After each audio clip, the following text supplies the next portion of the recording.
Chapter 490, Underground. As evening fell, the violet rain fell onto the tents set up for visiting cultivators. After spending a few spirit stones, Meng Hao and Sun Dahai acquired a tent where they sat cross-legged. "Exalted sacred ancient," said Sun Dahai in a low voice, "I made inquiries today. The 8-branch alliance has been in this spot for 4 months. During the final days of each month they hosted an auction. They've already held 4 such auctions. When popular items appear, deaths sometimes occur. However, none of the deaths are connected to the 8-branch alliance. Such deaths are usually caused by personal disputes and thefts. The 8-branch alliance seems interested only in business, with no malicious intent. The final auction will be held in 10 days. When it concludes, the 8-branch alliance will move on. As such, many local tribes will attend and many valuable treasures will be auctioned." Meng Hao sat cross-legged, his face concealed within his black cloak. After listening to Sun Dahai's report, he said, "You think there's nothing unusual about this place?" Sun Dahai's eyes flickered. "There doesn't seem to be anything unusual. However, we must be on guard. It's possible the 8-branch alliance is spreading bait to attract big fish, which they can collect in one fell swoop. Surrounding tribes couldn't possibly be so careless," he continued. "If the 8-branch alliance wanted to swallow them, it would be difficult. Besides, to survive in this apocalypse, tribes must experience war. Such tribes wouldn't fall for something so foolish. Even if they sent people to trade, they wouldn't send many spirit stones or resources. If I were a local greatfather, I would send a large group for safety in numbers. Spirit stones would be secondary. Furthermore, if the 8-branch alliance had the power to swallow an entire tribe, what's the point of the city? Why not sweep over the surrounding tribes and plunder them dry? That would save effort." Sun Dahai looked puzzled. "That's why I believe there's a 70% likelihood they focus on business, not robbery." He looked over at Meng Hao. Meng Hao was silent for a moment before giving a hoarse laugh. "If you reach this conclusion, others will too. That understanding explains why this city houses over 10,000 outsiders. Most are members of the other 7 tribes in this region, plus some cultivators from distant regions. But what if the 8-branch alliance's true goal is neither business nor robbery?" Cold, glowing eyes looked out at Sun Dahai from within the black cloak. Sun Dahai was taken aback and sat lost in thought. Several dozen days' journey away, Meng Hao's true self sat cross-legged among the resting Crow divinity tribe. Suddenly, his eyes opened with brilliant light and he rose. "Members of the Crow divinity tribe, in the time it takes for an incense stick to burn, we will mount our flying treasure and rush toward the 8-branch alliance." Immediately, all tribe members emerged from their meditative trances. Without asking, they rose to their feet. In the time it takes for an incense stick to burn, thousands of tribe members stepped onto the gigantic viper. A piercing cry rose as the flying viper shot through the air. Spirit stones fueled the viper's rush toward the 8-branch alliance at maximum speed.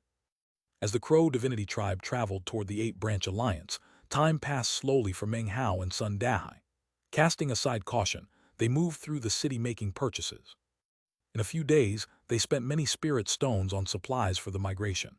The 8-branch alliance constantly announced the upcoming auction. Each day, shops displayed items for auction. Meng Hao saw 3 flying machines, one a 25,000-meter treasure shaped like a ship, capable of holding 10,000 people. It was protected by a glittering shield and capable of astonishing speed. Although it required a terrifying amount of spirit stones to operate, it was essentially the only item the Western Desert tribes could use now. Anything normally powered by heaven and earth's spiritual energy was now inoperable. Several totem branding techniques sparked heated debate in the city, but what fascinated Meng Hao most were the neo-demons. The 8-branch alliance had over 100,000 neo-demons. Their sheer number was staggering. 3 totemic sacred ancients were on display. One was a 3-headed Chuanwu turtle, another was a 300-meter golden eagle. The final one was a blind crow. This crow resembled Meng Hao's black crows, but its aura was far more powerful. Unfortunately, these 3 sacred ancients seemed weak and listless. Clearly, the tribes and tribe members who had exercised faith in them had been slaughtered. Therefore, the faith power they had stored was exhausted and not replenished. In addition, they were bound by fine, silver chains that pierced through their bodies. Their previous aloofness and haughtiness had changed. Now they were mere items for sale that anyone could view. Every day, a sincere voice rang throughout the city. It contained no hint of hypocrisy and sounded credible. "Greetings, fellow Taoists. The 8-branch alliance will be holding our final auction in 6 days. After the auction, we will be leaving this area. During this final auction, we will be selling all of the items that you have had a chance to look over recently. Some of these items belong to the 8-branch alliance, but the majority have been entrusted to us by other parties to sell. In some cases, these items will not be sold for spirit stones, but rather other special items that we require. After all, it is such items that we will prepare to auction off in the next location we travel to. Because of the 8-branch alliance's reputation and the attractive items being auctioned, more and more cultivators arrived each day. These people came not only from the neighboring 7 tribes but from the south as well. Of course, for safety, large groups of cultivators were dispatched, each led by well-known figures. All group leaders were at the nascent soul stage. 3 days before the auction began, the foreign population swelled to 20,000. The city was packed with an extraordinarily lively atmosphere. Some tribes had begun conducting secret business. Sundahai was as happy as a fish in water, immediately engaging with the other tribes to gather the supplies they needed. By the day before the auction, Meng Hao had spent all his spirit stones acquiring what they needed. The more people arrived, the more Sundahai seemed to think the area was safe. As for Meng Hao, he felt the opposite. For 7 or 8 days he had not engaged in purchases. Instead, he walked the city, observing carefully. Eventually, he was convinced a huge spell formation lay beneath the city. The spell formation was complex. Even with many people, it would have taken months to create. Considering the 8-branch alliance's time here, Meng Hao was certain they had created it. Most curious of all, this spell formation could stir and congeal demonic chi. The spell formation was so well hidden even a nascent soul cultivator couldn't detect it. Meng Hao could sense it only because it contained congealed demonic chi. The body Meng Hao inhabited was illusory, materialized from demonic chi, so he was highly sensitive to it. Demonic chi was shapeless, which Meng Hao well knew. No one could see it nor feel it. Only neo-demons or totemic sacred ancients could sense it. However, given the weak demonic chi in the formation, even sacred ancients might struggle to detect it. However, it could not escape the demon sealer, Meng Hao. A spell formation that attracts demonic chi is not something an ordinary cultivator would create. Whoever made it understands demonic chi. Meng Hao pondered this for 8 days while walking the city. To onlookers, he seemed to examine the items for sale, but he was truly studying the spell formation. The more he observed, the deeper his interest grew. Now 1 day remained before the auction. Meng Hao stood at the city center, where instead of shops was an altar. The altar appeared ordinary. On it was a huge statue depicting a cultivator with outstretched wings on his backs. This was the totem statue of one of the 8 tribes that made up the 8-branch alliance. Similar statues throughout the city each represented one of the 8 tribes. As soon as he neared the altar, Meng Hao could sense at least 10 streams of divine sense fall upon his body. It was impossible to discern what cultivation these divine sense streams belonged to, too deeply hidden. The cultivator's level was also impossible to determine. There was even a strand of demonic chi present, which caught Meng Hao's attention. Inwardly, he gave a cold laugh. He knew that if he did anything out of the ordinary, this place would instantly fill with at least 10 nascent soul cultivators. He looked up at the statue with glittering eyes as he walked past casually. He didn't stop. Instead, he secretly merged his spiritual sense with the demonic chi below. It slowly spread underground, undetectable. Based on his days of study and observation, Meng Hao was certain this altar was the center of the spell formation. As his spiritual sense spread, Meng Hao could see the majestic spell formation. Furthermore, at its center pulsed a black mist. Whatever was inside was impossible to see. At this moment, a tremor from his bag of holding ran through his mind. It was an archaic voice, absent since his arrival in the western desert. It echoed through his mind. 3rd-generation demon sealer blood refinement, demon weapon Lonlatum. The League of Demon Sealers. The 1st generation is the ancestor. The 2nd generation is the inheritor. The 3rd generation is the most powerful. After the 4th generation, the successive generations grow weaker. But the 9th generation is the ultimate. If the 9th generation is not slain, it is the pinnacle. This chapter was sponsored by Christian Seljavald, Sahid Falowo, Tjandra Johans and L.B. Chapter 491, A Familiar Vortex. The voice echoed in both Meng Hao's demonic incarnation at the 8-branch alliance and in his true self, which was speeding toward it. Meng Hao's mind in the demonic incarnation trembled, but his expression did not change. He turned and walked off slowly. His inspection and shock went unnoticed. As he departed, the divine sense upon him slowly faded. Deep in the night, Meng Hao sat quietly in the tent, eyes closed. Sun Dahai was already in a meditative trance. Although not completely at ease, he felt the place was fundamentally safe. He was 80% sure the Eight-Branch Alliance focused only on business. Meanwhile, the Crow Divinity Tribe's demon spirit could not be concealed from the other 7 tribes in this part of the Western Desert Central region. They all became aware of it. That's a demon spirit. It's a demon spirit. A demon spirit has actually appeared. We have to get it. 2 tribes sensed the demon spirit first. The other 5 took longer but were equally shocked. Of the 7, 5 immediately dispatched people toward the location indicated on the Feng Shui compass. In a short time, the entire region erupted into commotion. The glowing dots on the Feng Shui compasses of the high priests filled their hearts with astonishment. Even as they dispatched forces, the Eight-Branch Alliance called a parliament of great fathers and high priests. A heated debate erupted. Damn it, why did a demon spirit have to appear at this time? According to our scouts, the surrounding tribes have already taken action. Furthermore, the demon spirit heads directly toward us. If nothing unexpected happens, it will arrive in 2 days, exactly when the other tribes' forces arrive. There will be fighting and robbery. Should we delay bringing in the net? After all, our plan is important, but a demon spirit is equally so. The ideal situation would be acquiring both the net and the demon spirit. As the discussion continued, an old man in a red robe sat in the seat of honor, eyes closed. After a while, he suddenly opened them. Enough! His voice rang out like thunder. All other individuals in the tent instantly fell silent. Demon spirits are well and good. However, the Eight-Branch Alliance's priority is restoring the sacred ancient's power. In the Western Desert East region, our strength was significantly damaged. All of you suffered serious injuries. More importantly, we must not risk our cultivation bases. If our totems are damaged, we risk cultivation base loss. That's why we rest here. Exterminating the surrounding tribes is difficult. Have you forgotten the plan? We attract more cultivators here, then use the spell formation for a blood offering. That restores our totems' glory. The demon spirit's arrival is a good thing. In fact, there couldn't be a better way to draw more people.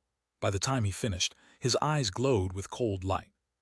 The other Eight-Branch Alliance cultivators began nodding silently. Final preparations were made. 2 days later at dawn, the Eight-Branch Alliance began the auction. A huge crowd of more than 20,000 gathered. There was no special location. The auction took place throughout the entire city. Early in the morning, all buildings and shops disappeared without a trace. What remained was a vast, empty square. Eight-Branch Alliance cultivators emerged from the tents to maintain order. Everyone participating in the auction held a jade slip. These had been distributed days before, 1 per person, including Meng Hao and Sun Dahai. It's going to begin, said Sun Dahai excitedly. Despite being a nascent soul cultivator, he had never participated in an auction. Meng Hao, however, was quite used to such affairs. The pill auction at the Violet Fate sect had been attended by 100,000 cultivators. That auction far exceeded this one in scale and grandeur. A glowing screen appeared above, from which a man emerged. His handsome face was as white as jade. Smiling, he clasped hands and bowed to the thousands of cultivators below. We meet again, fellow Taoists. I am Dong Hanzi, whom many of you know, having presided over the previous 4 auctions. Today's auction is the final one held by the Eight-Branch Alliance. The rules are the same. All of you have a jade slip to brand with a value, which will appear here. No need for lengthy preliminaries. Our first lot. As Dong Hanzi's voice rang out, the auction officially began. The first lot caused quite a commotion. Prices branded onto jade slips appeared on the illusory screen above. The prices climbed higher and higher. Sun Dahai's eyes widened as he stared at the prices. As for Meng Hao, he paid little attention to the auction, instead looking around thoughtfully. Time passed and the excitement grew. After 4 hours, when it was almost high noon, Dong Hanzi offered a totemic sacred ancient for auction. The auction seemed to reach its peak. Whether values were called verbally or branded on jade slips, prices continued to rise shockingly. It seemed chaotic, but order was maintained. By now Sun Dahai was thoroughly wrapped up in excitement, holding his jade slip as he participated in bidding. All 20,000 people seemed to be going mad. Only Meng Hao, hidden within his black cloak, remained calm. This demonic chi spell formation really is something, he thought. eyes glittering coldly. Earlier, when the auction started, he had seen the spell formation beginning to operate. By now, it rotated rapidly, congealing large amounts of demonic chi, sending it undulating invisibly to influence the cultivator's emotions. These undulations caused the 20,000 participants to slowly act like lunatics. In sharp contrast, the 8-branch alliance cultivators, who had recently been shopkeepers, circulated with cold, mocking smiles. Suddenly, Meng Hao caught sight of a boundless mist approaching from the distance. It was impossible to say when it appeared, but it spread out to cover the area. Furthermore, 16 cultivators floated in the air, looking down coldly at the crowds. Of these 16, half were early nascent soul stage, 4 mid-nascent soul stage. Shockingly, 2 were late nascent soul stage. One was O Yunzi, another was the scholar-dressed man, and a third was the lady in a lady's robe. The power of their cultivation bases began to spread. However, Meng Hao could tell all were unstable, held together with great difficulty. A few emanated a faint demonic chi. Meng Hao's expression was cold after glancing over them, then back at Sun Dahai. He suddenly spoke Sun Dahai's name. As soon as the man heard it, a tremor ran through his body. The crazed look faded, replaced by confusion, then astonishment. He knew something was wrong with his behavior. Panting, he looked around, heart filled with caution. Seeing the crazed looks around him and the rapidly climbing prices, cold sweat broke out on his forehead. He subconsciously turned to Meng Hao and said, "Sacred N." "Come with me," said Meng Hao calmly. Sun Dahai immediately followed as Meng Hao worked his way through the crowd. They drew little attention and quickly reached a location where Meng Hao stopped. "This position is safe. If something unexpected happens, sit here and meditate. Don't move." Sun Dahai was a shrewd person. Earlier, under the spell formation's influence, he now sensed the strangeness in the area. Having heard Meng Hao's words, he nodded in agreement. He had already decided not to move from this spot, no matter what happened. At the same time, his admiration for Meng Hao grew. Although he couldn't see Meng Hao's face within the blackness of his cloak, he could sense his eyes looking toward the city center. Meng Hao merged his spiritual sense with demonic chi and sent it into the ground. He watched the spell formation rotate faster and faster. The mist continued to grow thicker. High noon aligns Earth directly with the sun. At this moment of extremes, yin is hardest and yang softest. Demonic chi will appear at noon. Meng Hao quickly calculated the time. 3 more breaths. 3, 2, 1. Bright light shone in his eyes as he watched the wildly rotating spell formation churn the mist. The ground below began to change color, now red like fresh blood. Strands of demonic chi floated up to fill the air. Shockingly, it rotated, transforming into a huge vortex that filled the sky. Of course, Sun Dahai couldn't see any of this. To him, everything seemed normal. The sky remained unchanged. To Meng Hao, however, what he was seeing was shocking to the extreme. The 16 cultivators in midair performed incantation gestures, then let out growling roars as 16 streams of magical symbol spread toward the vortex. No one could see the gigantic vortex except Meng Hao. The sight was somewhat familiar, as if he had seen something similar in another place. As the vortex spun, a black hole appeared at its center. Within it, another world suddenly became visible. As the world became visible, Meng Hao's heart filled with astonishment, disbelief appearing on his face. He suddenly realized what that place was. Chapter 492, I'll be back. The Tower of Tang in the state of Zhao. When Meng Hao left the Reliance sect, he went to the capital of the state of Zhao. There, atop the Tower of Tang, he fulfilled his lifelong dream of gazing toward the great Tang in the eastern land. As he was preparing to leave, the sovereign of Zhao and others prostrated in worship to the tower. Looking over his shoulder, he inadvertently saw an enormous vortex appear in the sky, something only he could see. Within it was another world, a battlefield filled with countless corpses and a gigantic black coffin. The scene was incredibly shocking. Sitting next to the coffin was a shriveled figure. As soon as Meng Hao looked at the withered corpse, it suddenly opened its eyes. That look had burned his life force for months. Meng Hao now knew its purpose, a seal locking onto his position. 1. The events back in the state of Zhao happened in Chapter 59. Later, outside the Rebirth Cave, Meng Hao understood everything. The corpse was Chuman Tai, from whom he acquired immortal shows the way. The Vortex's world was an ancient battlefield. The war was fought over the Ninth Mountain's lordship, the Li clan's previous lord versus the Jai clan's current lord. In the realm of the bridge ruins, Meng Hao pieced more together. learning that the war for the Ninth Mountain's lordship involved the immortal demon sect. Looking up at the vortex, Meng Hao's mind filled with astonishment. The world he was seeing was the exact same one he'd seen in the state of Zhao. However, this time there was no coffin, only a sea of corpses. At the sea center stood a huge altar filled with black mist. Mournful shrieks came from within, mist that revealed nothing of its contents. Soon, faces became faintly visible on its surface, as if they wanted to fly out but couldn't. They seemed stuck in the mist for countless years, trapped in eternal mourning. Among them were cultivators and neo-demons. Meng Hao's mind roared. A powerful call suddenly welled up from his heart. He couldn't tell whether the black mist was calling him or he was calling it. It didn't matter now. His heart trembled as he thought back to the black mist at the spell formation center and its connection to the vortex.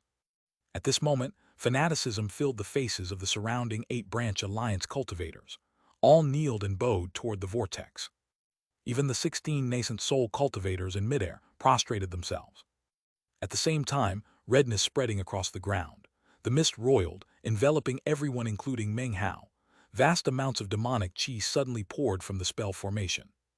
The instant it appeared, demonic qi poured into all cultivators in the area. They acted completely mad, as if sunk into an inescapable dreamland, their faces twisted and distorted. The demonic qi caused their bodies to tremble, their expressions turning vicious. Meng Hao's eyes glittered as he observed that the demonic qi was fusing with the cultivators' life force. All lifted their heads toward the vortex. The 16 cultivators used incantations to send the fused life force and demonic qi shooting toward it. It was instantly sucked in toward the black mist. The faces grew excited and consumed it rapidly. Meng Hao could see all of this clearly. He turned to Sun Dahai, who remained sitting cross-legged in that particular position. Eyes closed, meditating. His spot was one of few free of demonic qi. It was a nexus point of the spell formation. Demonic qi couldn't enter, keeping him safe. Just what is that mist? Thought Meng Hao. Why do I feel this calling? It's not the mist calling me. Somehow, I'm inadvertently calling it. He watched the demonic qi pour into the surrounding tens of thousands of cultivators. It merged with their life force and shot into the vortex. At the same time, tens of thousands of 8-branch alliance cultivators spoke in a bizarre language. The sound rose into the air, merging into waves that rolled in all directions. As their voices sounded, the mist churned even more violently. More demonic qi shot into the vortex, causing the faces on the black mist to emit excited roars. The whole scene was incredibly bizarre. The 16 nascent soul cultivators in the air shouted excitedly and performed incantations, producing sealing marks that flew out. Even more shocking, totem tattoos suddenly appeared on the foreheads of the 16 cultivators. These totems looked like faces. They matched the twisted faces on the black mist. Similar tattoos appeared on all tens of thousands of 8-branch alliance cultivators. Each face was different: old, young, cultivator, neo-demon. Those faces are their totems, thought Meng Hao, shocked. He'd never imagined the faces filling the black mist could be totems. This 8-branch alliance is bizarre. They have a spell formation that absorbs demonic qi, cultivators with demonic qi in their bodies, and totems connected to things inside the vortex. Even stranger, that black mist has something to do with demon sealers. His eyes filled with strange light. At this moment, demonic qi covered the spell formation nexuses, and Sun Dahai began to tremble. Demonic qi bored into his body. Meng Hao frowned and lifted his hand. The demonic qi spread away from Sun Dahai. Although it caused only a slight change in the dense demonic qi, 7 streams of divine sense suddenly shot over. What? That guy is still conscious. It's him. Almost simultaneously, 3 of the 16 nascent soul cultivators flickered and flew down. They quickly neared Meng Hao. One was the scholar-dressed man, killing intent in his eyes. Meng Hao gave a cold snort. Waving his hand, he caused the area's demonic qi to shoot toward himself. It transformed into an invisible attack that swept toward the 3. Amid echoing booms, the 3 nascent soul cultivators' faces filled with shock. They were forced to stop. Demonic qi. That guy can manipulate demonic qi. The astonished nascent soul cultivators immediately performed incantations. Illusory faces appeared before them. They pushed out with their hands, and the faces twisted with fury. Savage laughter erupted as they shot toward Meng Hao. Meng Hao's demonic qi had little effect on these bizarre faces. They consumed it as they approached. Even increasing the attack's power, Meng Hao could only make one face blurry and fade. The other two shot toward him. A bang erupted. Ripples spread as Meng Hao's demonic incarnation shot backward. He snatched up Sun Dahai and flew back. The three nascent soul cultivators' faces were grim as they pursued him. Your cultivation base is extraordinary, but you can't escape the 8-branch alliance. It's strange you can manipulate demonic chi, but we'll catch you and sacrifice you to the sacred ancient. It will be very happy. The three shot after him with vigilance. At the same time, another cultivator descended, Yunzi, making it 4 pursuers. Using minor teleportation, the 4 employed divine abilities together. Ferocious, magical faces appeared, shooting toward Meng Hao while devouring demonic chi. Meng Hao said nothing, ignoring his pursuers.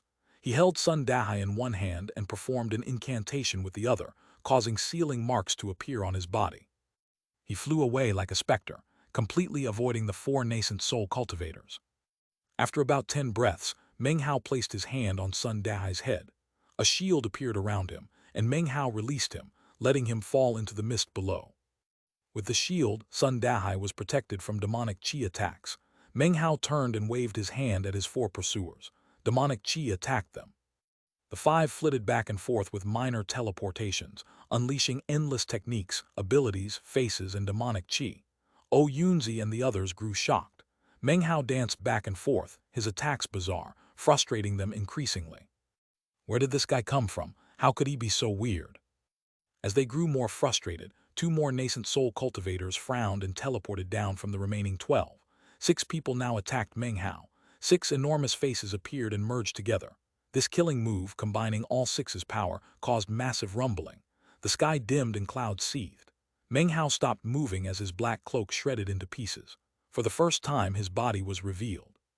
It was not a body. It was demonic chi congealed into a human-shaped form that looked like mist. When they saw the body of mist, their minds trembled. The 6 attackers and 10 in the air stared wide-eyed, astonishment filling their faces. A mist clone. Impossible. What we've been trying to kill is actually a mist clone.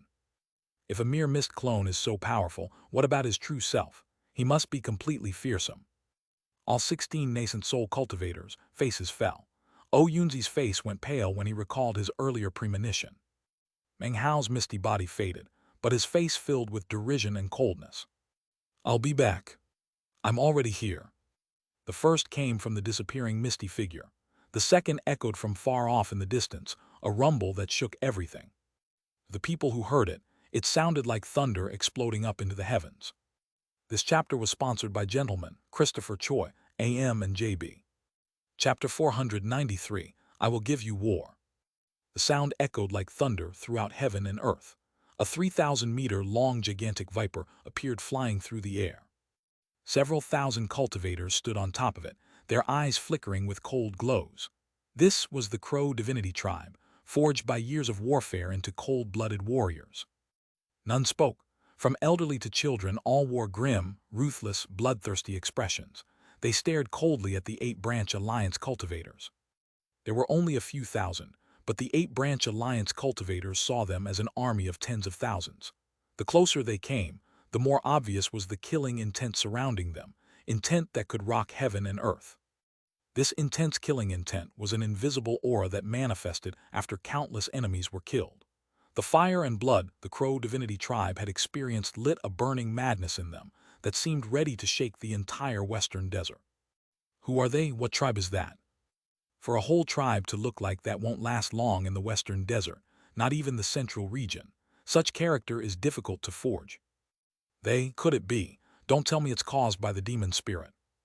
The 16 nascent soul cultivators' faces filled with shock. The Crow divinity tribe had only a few thousand cultivators, but their aura was incredibly intense.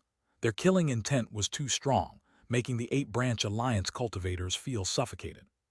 This was the Crow divinity tribe. They had experienced the fires of war, been bathed by flames into rebirth, a new Crow divinity tribe. The Viper flew through the air at top speed. They should have taken 1 day longer arriving, but the Crow divinity tribe pushed full force, arriving a day early. In a blink, they were suddenly here. A man stood on the Viper's head before the Crow divinity cultivators. The 8-branch alliance cultivators felt as if they were looking at a god of death. He wore a green robe with white hairs streaking his black floating hair. He emanated a scholar's air, yet his eyes were sharp and cold. His face was as cold as ice, his aura bizarre to the extreme. His entire body seemed filled with winter's cold. His mere presence could freeze everything. This man was the source of the Crow divinity tribe's killing intent. If the tribe was the blood staining a sharp blade, this man was the blade's sharp tip. This was Meng Hao. His appearance instantly caused the 16 nascent soul cultivators to pant. Their eyes went wide, hearts filled with instinctual fear. They recognized his face. It was identical to the mist clone they just killed. The scene instantly caused the minds of the 16 nascent soul cultivator to explode with roaring. The 8 great fathers' faces fell. 8 high priests began panting. O Yunzi's pupils constricted. Next to him, the scholar-dressed man was filled with trepidation. The woman in the lady's garment stared in disbelief. "Who are you people?" One of the 2 most powerful nascent soul cultivators spoke, his words echoing with thunderous power. However, his aura couldn't suppress the billowing, killing intent of the Crow divinity tribe. "We are the Crow divinity tribe." Thousands of voices roared together in response. Their sound became a wave more powerful than thunder and lightning. It shot from the viper as they descended on the 8-branch alliance, echoing in all directions, shaking the heavens with uncomparing loudness. It was as if a giant had let out an enormous shout. A gale-force wind sprang up, transforming into an attack that rippled out and sent the mist into chaos. As the Crow divinity tribe's roar rang out, the gigantic viper emitted a cry. The thousands instantly turned into beams of colorful light spreading through the air. From the ground, it resembled celestial beauty scattering flowers, except these flowers were blood-colored, as if spattered drops of blood were being scattered. 1. This is a Chinese idiom that comes from a Buddhist story of a celestial immortal woman who throws out flower petals to test the moral character of Buddhists. Later, it came to be used to describe things floating in the air. There is some really cool wordplay here because the word for spattered drops of blood is literally blood flowers. There are lots of artistic depictions which you can see here. Boom! A massacre started as the thousands shot down into battle. They were long accustomed to war, blood, and slaughter. In war there is no speaking, there is no cursing, there are no face-offs, there is only fighting. The Crow divinity tribe members charged into battle. Meng Hao whistled through the air like a meteor, leading the tribe's 6 nascent soul cultivators to stab directly into the midst of the 8-branch alliance's 16. One of the late nascent soul cultivators, an old man, grimly said, "A trifling few thousand. Even with extraordinary qualities, daring to come here shows you overestimate your..." Before he finished, Meng Hao, looking like a shooting star, waved his right hand. All nascent soul cultivators and their tribe members below gasped. 60,000 roaring neodemons spread out, blotting the sky. Big Harry, the lizard, red crocodile, black crows, green mosquitoes, and 5 poisons neodemons shook the heavens. Furthermore, the outlander beast howled furiously. A shrill squawk came from the parrot, emanating his haughty air. Garrulous chatter came from the meat jelly within the horde. The shocking neodemon horde shot through the air like a tide of beasts, sweeping over everything. The scene was a sledgehammer, slamming into the 8-branch alliance's hearts. Life or death is on the line. 8 branches counterattack. The red-robed late nascent soul cultivator who had just spoken roared. His face flickered with regret. There was nothing else to do. He let out a furious roar as he shot toward Meng Hao. The 16 immediately performed incantation gestures and teleported toward Meng Hao. Magical items glowed around them, as well as savage faces. The faces howled as they shot toward him. However, as they neared, Meng Hao waved his hand. A blood-colored mask appeared, and he quickly slipped it onto his face. He waved his hand again, and an enormous face materialized around him. The giant face bore Meng Hao's own semblance. The instant it appeared, Meng Hao took a step forward. That step caused everything to tremble. The giant blood-immortal face that looked like Meng Hao rumbled forward, transforming into a massive attack. Of the 16, 10 could only watch as their magical items shattered and their divine abilities were crushed. Blood sprayed from their mouths as they were tossed back like kites with strings cut. The great circle of nascent soul stage. Shock filled their faces. They didn't even wipe the blood from their mouths. "You are the ones who killed my clone," said Meng Hao coolly. He continued forward with a second step. The gigantic face appeared again. Its closed eyes suddenly opened, speaking a single, soundless word. The other 6 nascent soul cultivators felt blood pour from their mouths. Their minds reeled as if a sharp blade stabbed into their brains. The soundless wave passed through them, shaking their bodies. Life force essence was squeezed from their nascent souls. He's halfway to spirit severing. 4 coughed up blood and tumbled backward, bodies shaking. Dread washed over them, their eyes filled with astonishment. If you want business, Meng Hao will do business. If you want war, I'll give you war. His voice was cold as he took a third step. Flames sprang up on the 10 who'd been thrown back. Writhing black smoke emanated from their bodies. Flames of war burned away at their life forces. Even the 8-branch alliance's most powerful, the 2 late nascent soul old men, felt their ears ringing. Although not thrown back, their minds filled with roaring, flames of war appearing on their bodies too. Flames of war unify. Thunder exploded into pieces.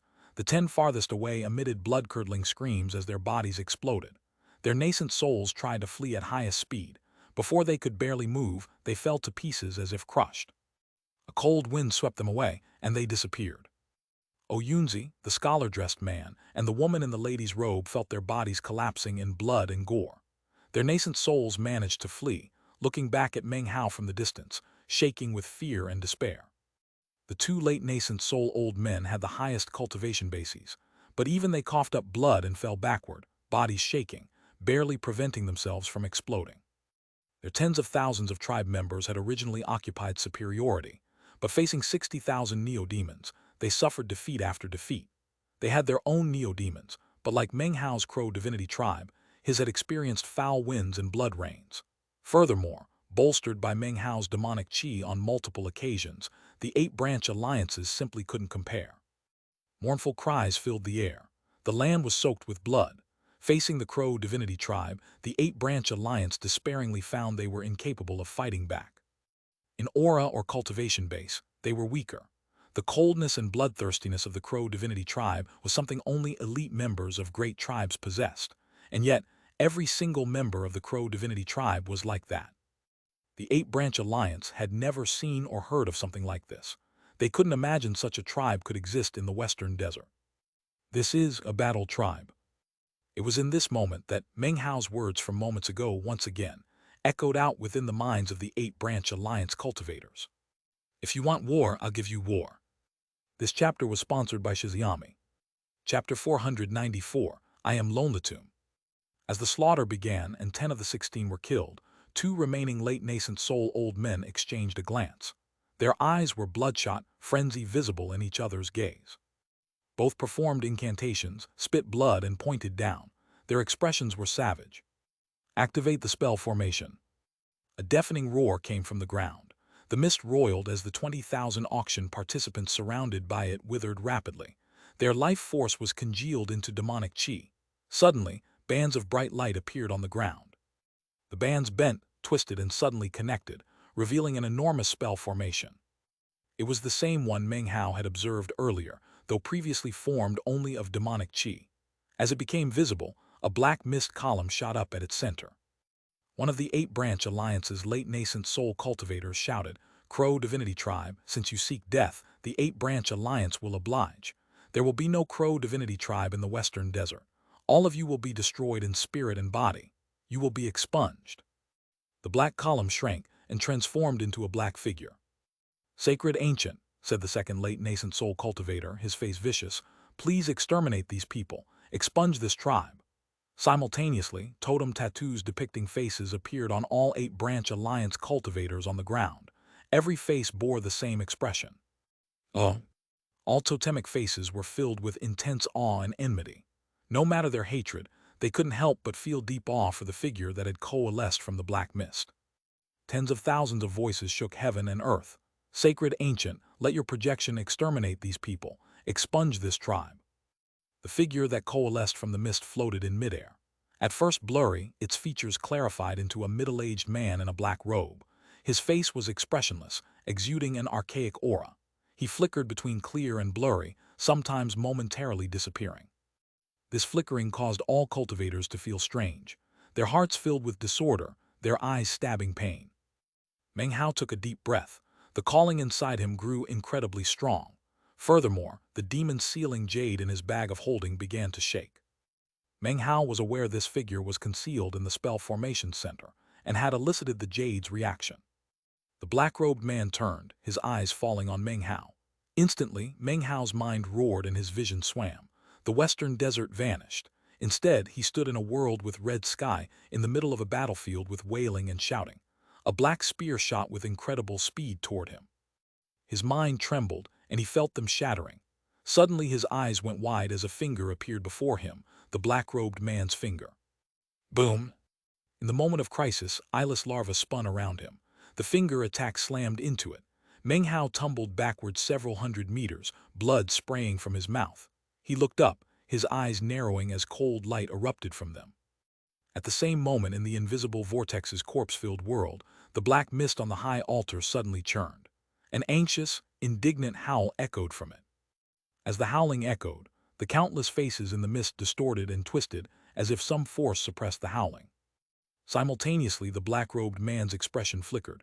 He looked up at the vortex, eyes flashing. Then he looked back at Meng Hao, a strange glow in his eyes. Disbelief, beyond that was unprecedented excitement and greed.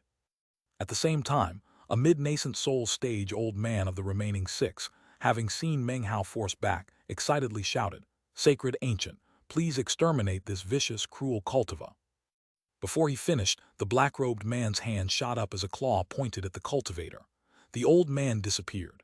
When he reappeared, the black-robed man's hand was wrapped around his neck. "Pipe down," said the black-robed man cool. He squeezed, and a cracking sound echoed. The cultivator's eyes went wide as his body withered. His life force was sucked out, and in a blink he was a desiccated corpse. His eyes remained wide, filled with confusion. A poof sounded as his body transformed into black ash, completely dead, body and spirit.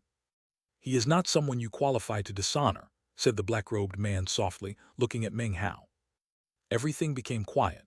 The Crow Divinity tribe and Neo-demons began backing up. The 8-branch alliance cultivators were stupefied, sapped of will to fight. All eyes turned to Meng Hao and the black-robed man floating in midair.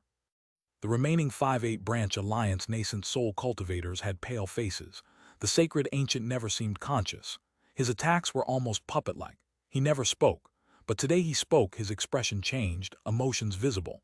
This was unprecedented. They were scared witless, backing up involuntarily. The black-robed man smiled. "Isn't that right, exalted demon sealer?" His smile was filled with savagery and excitement. The excitement made his flickering body even more intense, making him look bizarre. The black mist on the altar churned again. The howling grew more furious, as if something wished to burst out. Despite that, the faces seemed to suppress it. Meng Hao's expression was unchanged, but inside he trembled as waves slammed against his heart. Most shocking was that he'd finally met someone who instantly recognized he was a demon sealer. "Who are you?" asked Meng Hao, staring at him. "Who am I? You're asking who I am." The black-robed man stared in shock, then suddenly laughed, uproarious laughter filled with excitement and greed visible even to the 8-branch alliance cultivators. "You're actually asking who I am," he continued, laughing. "You don't recognize me. Don't tell me the first-generation demon sealer severed the legacy. Don't tell." Suddenly, an arrogant squawk came from behind him. "Don't tell me nothing, bitch." A multicolored blur appeared, heading toward the black-robed man's rear and shot directly through. A pop sounded as the parrot appeared on Meng Hao's shoulder, glaring at the black-robed man. "You're just a devil construct, bitch. Damn it, Lord Fifth hates devil constructs." The meat jelly in bell shape on the parrot's foot cried, "Lord Third also hates devil constructs. All should be converted." The black-robed man stared in shock, looking down at his misty body, then back up, his eyes filled with killing desire. A furious cry came from behind him, "Outlander!" The Outlander beast, imitating the parrot, shot directly toward him. As it closed in, the black-robed man waved his arm behind him. "Demonic shattering." 2 words.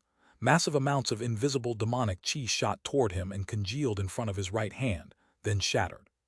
The beast let out a miserable shriek as nearly half its body was shredded into blood and gore, nearly wiped out.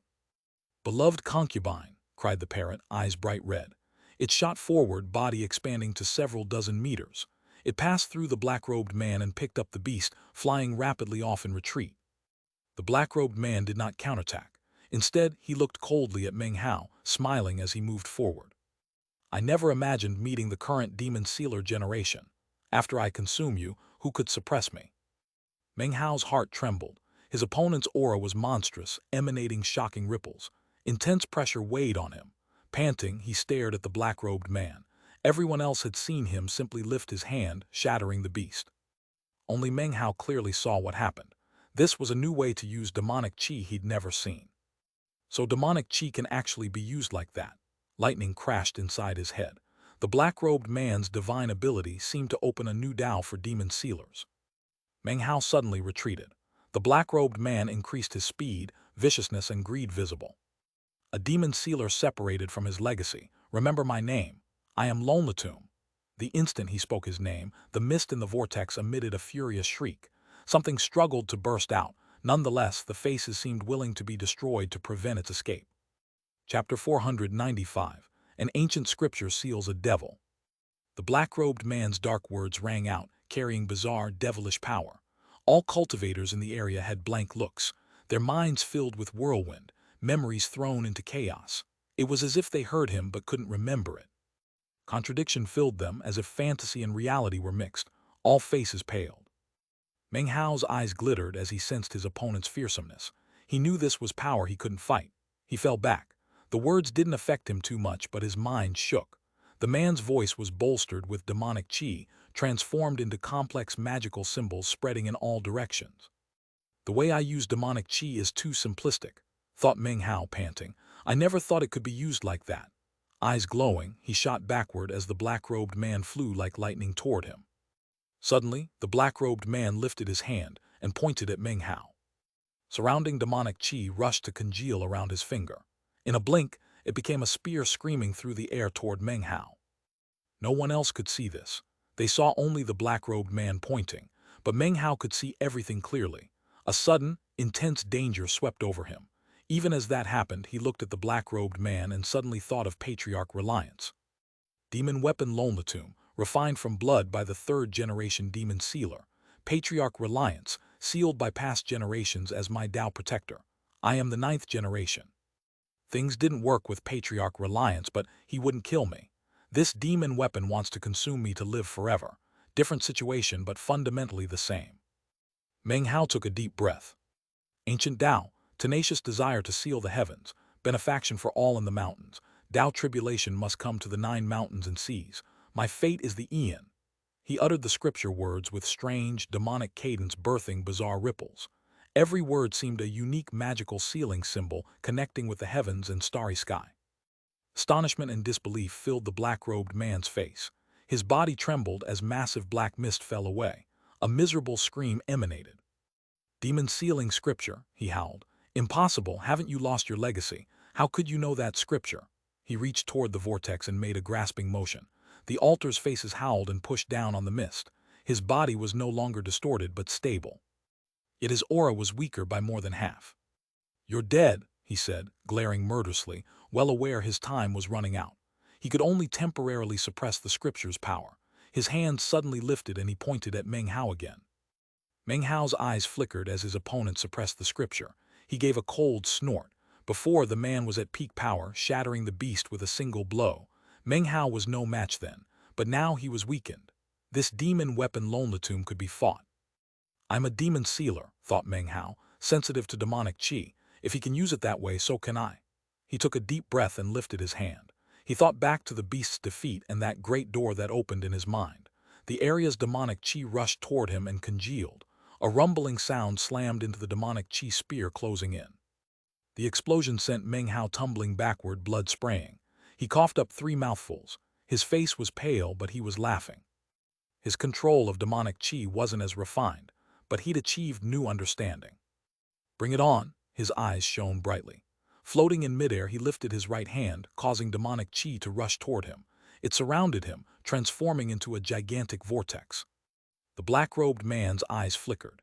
He never imagined his opponent could learn something new and make such progress in so short a time. The difference in rudimentary knowledge and ability was not a single step, but the gap between heaven and earth. With insight like that, you deserve to be called a demon sealer, but if you want to learn demonic qi control from me, too bad, I won't give you the chance. I don't need demonic qi to kill you. I can slay you with only 3 forms. A long, black spear magically appeared in his hand. First form, butcher the shocked immortal. The spear transformed into a black dragon roaring, fangs bared, claws brandished. It emanated demonic chi as it shot toward Meng Hao. As it flew, it flickered, multiplying into 9 dragons. 9 deadly dragons shook heaven and earth. The sky dimmed as 9 black dragons screamed through the air. Corpses were visible in their claws, emitting mournful wails. The sound pierced Meng Hao's mind, making him think of battlefield slaughter. His eyes glowed as unease swept over him. He waved his right hand. Wooden time swords flew out to form the lotus sword formation. A droning sound rotated, sending explosive time power. He'd used this formation long and was familiar with it. The instant it appeared, the air distorted and twisted. As 9 dragons closed in, Meng Hao performed an incantation with both hands and pointed forward. The lotus time formation blossomed into a lotus shooting toward the 9 dragons. A huge boom erupted. Time termination. He bit his tongue and spit blood. The blood transformed into a blood mist shooting toward the formation. His heart blood caused time power to explode out instantly. At the same time, he slipped on the blood-colored mask, a red glow flickering. 4 wooden swords flew out. These were the immortal murdering swords Jade 19 had named. The 4 shot forward, merging into the formation. Powerful killing intent radiated out. These dragons must die. A rumbling filled the sky as Meng Hao trembled, retreating. The formation fell about and the 4 swords were sent spinning. But the 9 dragons also exploded, shattering into countless pieces. Second form, reincarnation extermination. A mysterious glow appeared in the black-robed man's eyes. His body shot back as he waved his hand. The spear transformed into a black beam shooting at incredible speed toward Meng Hao. As it neared, it seemed to shatter the layers of air. The deadly spear neared, seemingly capable of shattering everything. But as it got closer, shattering through successive layers, images appeared. Each seemed from a different time. In all of them, Meng Hao appeared, different versions from different periods, various reincarnations throughout the ages. His past life, the life before that, all past lives. Impossible to tell if real or fake, but incredibly realistic. Meng Hao's mind trembled looking at thousands of past lives. At the same time, he felt he wasn't looking at anything. Profound, deadly crisis rose in him, as if any ability to dodge was sealed off. This spear would destroy all his thousands of past lives. An enormous pressure weighed on him, weakening his cultivation base. Suddenly, his forehead glowed. All great totem tattoos on his body erupted. Metal, wood, fire, earth. A sea of flames appeared with an enormous tree, rain of gold and archaic frost soil. As the spear attack neared, Meng Hao opened his mouth. An azure blur shot out, transforming into an immortal sword that smashed through the air, emanating shocking sword chi. Not dancing sword chi, but the sword will embodied within the sword itself. Instead of you severing my reincarnation, I'll do it myself. He waved his hand, determination glowing in his eyes. The sword will merged with his 4 great totems' power, emitting shocking azure light. The sword shot forward faster than the spear, slicing through the reincarnations. A massive boom erupted, shaking everything. The azure immortal's sword was sent flying backward, transforming into azure glow, returning to Meng Hao's mouth. His body trembled and he fell backward, coughing blood. His gaze was cold as he stared at the black-robed man. The black-robed man's heart shook as he glared back. He retreated, the black spear in his hand crumbling into pieces. Damn it, first he used that scripture to weaken me. Then my demonic chi attacks, fearsome on almost anyone, are useless against a demon sealer. This fight wouldn't be so troublesome otherwise. He reached up and pushed his hand down on his forehead. His body became blurry, almost illusory. Another black spear magically appeared in his hand. It was just as black, seemingly connected to the mist forming his body, as if they were the same thing. Third form. Before he could finish, killing intent flared in Meng Hao's eyes. What third form, bitch? Meng Hao had noticed he'd been influenced by the parrot's speech and action. The words had actually come out naturally. Even as he spoke, he moved forward, pushing down onto the blood-colored mask. His arm extended, and everything began to turn black. It was as if a massive flag covered sky and land. This was Meng Hao's most powerful magical item, the flag of 3 streamers. Chapter 496, Dost Thou Dare? The flag rumbled out, sweeping everything, distorting air, shaking sky, rocking land. In a blink, the flag shot toward the black-robed man. Disbelief filled his face as he was sent tumbling backward. He was fast, but not fast enough to avoid the flag of 3 streamers. Booms filled the air as it wrapped around him and began strangling him. Popping sounds filled the air as the black spear shattered into pieces. but the man suddenly coalesced again off in the distance. This time, he was even more illusory and flickered more. He was clearly much weaker. That flag, that flag. His eyes were wide, staring at the flag circulating around Meng Hao. His body had been exploded by the flag and weakened greatly. Meng Hao strode forward and recited the scripture he'd used against Patriarch Reliance, that demon sealer tool to make death tremble, the demon sealing scripture. Ancient Tao, tenacious desire to seal the heavens, benefaction for all in the mountains, Tao tribulation must come to the 9 mountains and seas, my fate is the Aeon. Instantly, the black-robed man retreated backward and let out a miserable howl. "Damn it, you're too despicable," he roared. Now he understood Meng Hao used the flag to distract him from suppressing the scripture. He hadn't felt frustration like this in eons. He stood in ultimate superiority, but in a blink was severely weakened. His body shattered, and before he could reform, he was suppressed with the scripture as this bastard recited the demon-sealing scripture again. As the black-robed man retreated, Meng Hao's eyes flickered. Take advantage of weakness, take the opponent's life. That was his fighting doctrine. Without hesitation, his right hand waved, causing blood-colored light to shoot toward the black-robed man with incredible speed. Shockingly, within this beam was a blood clone. Jade blood clone. Everything in the area stained with crimson glow. The black-robed man was suppressed by the scripture. His body trembled as the blood clone pounced. His face fell. There was a bang and his body exploded into pieces. Massive black mist making up his devilish will and life force were absorbed by the blood clone. "I won't accept this." Off in the distance, the black-robed man appeared again, even weaker. He raised his head and howled. He really couldn't accept the situation. At his former peak, he could easily fight even this blood clone, but now he was weakened further. Instantly, a feeling of imminent death flared up in his mind. A day would come in which he would actually be slain, something he never imagined. As the blood clone closed in, madness filled his eyes. He suddenly pointed toward the vortex in the sky. "Loan the tomb," he howled. His body flashed. The mist on the altar roiled, struggling with the faces on its surface, but the faces suppressed it with the same insanity.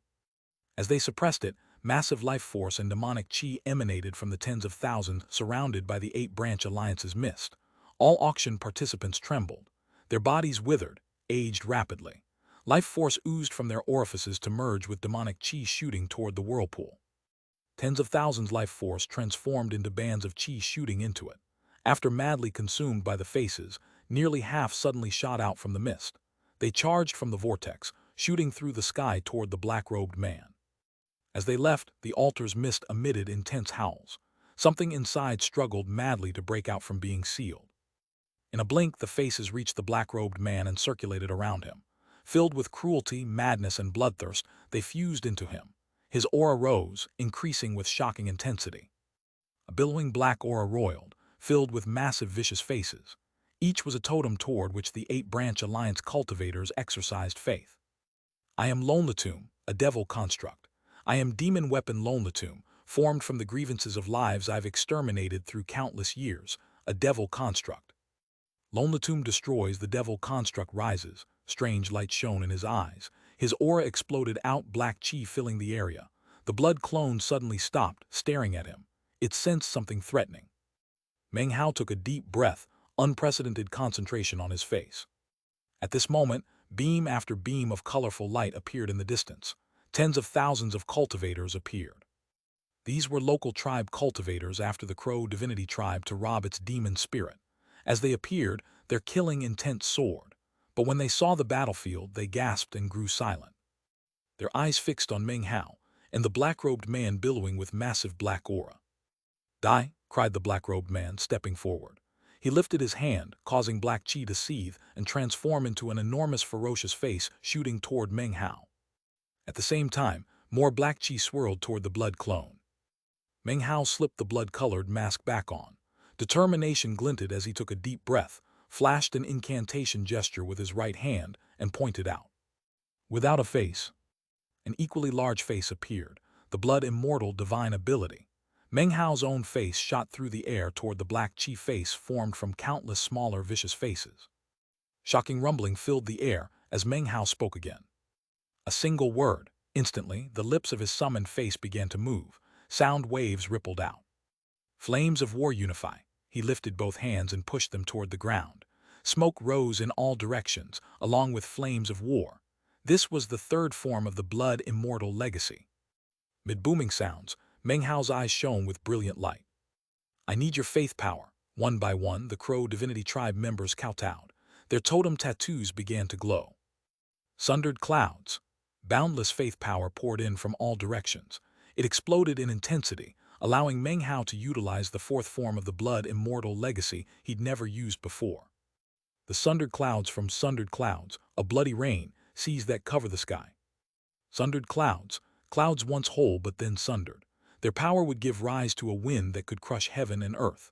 This power vastly exceeded the first three forms. Its shocking intensity caused countless layers of clouds to spring out around Meng Hao. They spread, causing thick fog to fill the entire area. This fog was actually made of clouds. The power of sundered clouds came from the breaking of clouds. Rumbling echoed as the cloud fog suddenly looked as if being ripped apart by giant, invisible hands. They shattered, and in that instant, the black-robed man's magically summoned face suddenly fell to pieces. The black-robed man staggered back, unable to accept the situation. He could only wield 30% of his cultivation base power now. The rest had been constantly weakened during the battle. When he saw his magic shattered again, he lifted his head and howled. Both hands performed incantation, and roughly half the vortex mist's faces flew out and fused into him. His aura exploded out again. His face grew incredibly vicious, and he pointed down at the tens of thousands of auction participants. Desolate shrieks resulted as all cultivators except Sun Dahai, protected by Meng Hao's shield, had their life forces sucked out and fused into demonic qi. All shot toward the black-robed man. As the mist was sucked away, tens of thousands of desiccated corpses lay everywhere.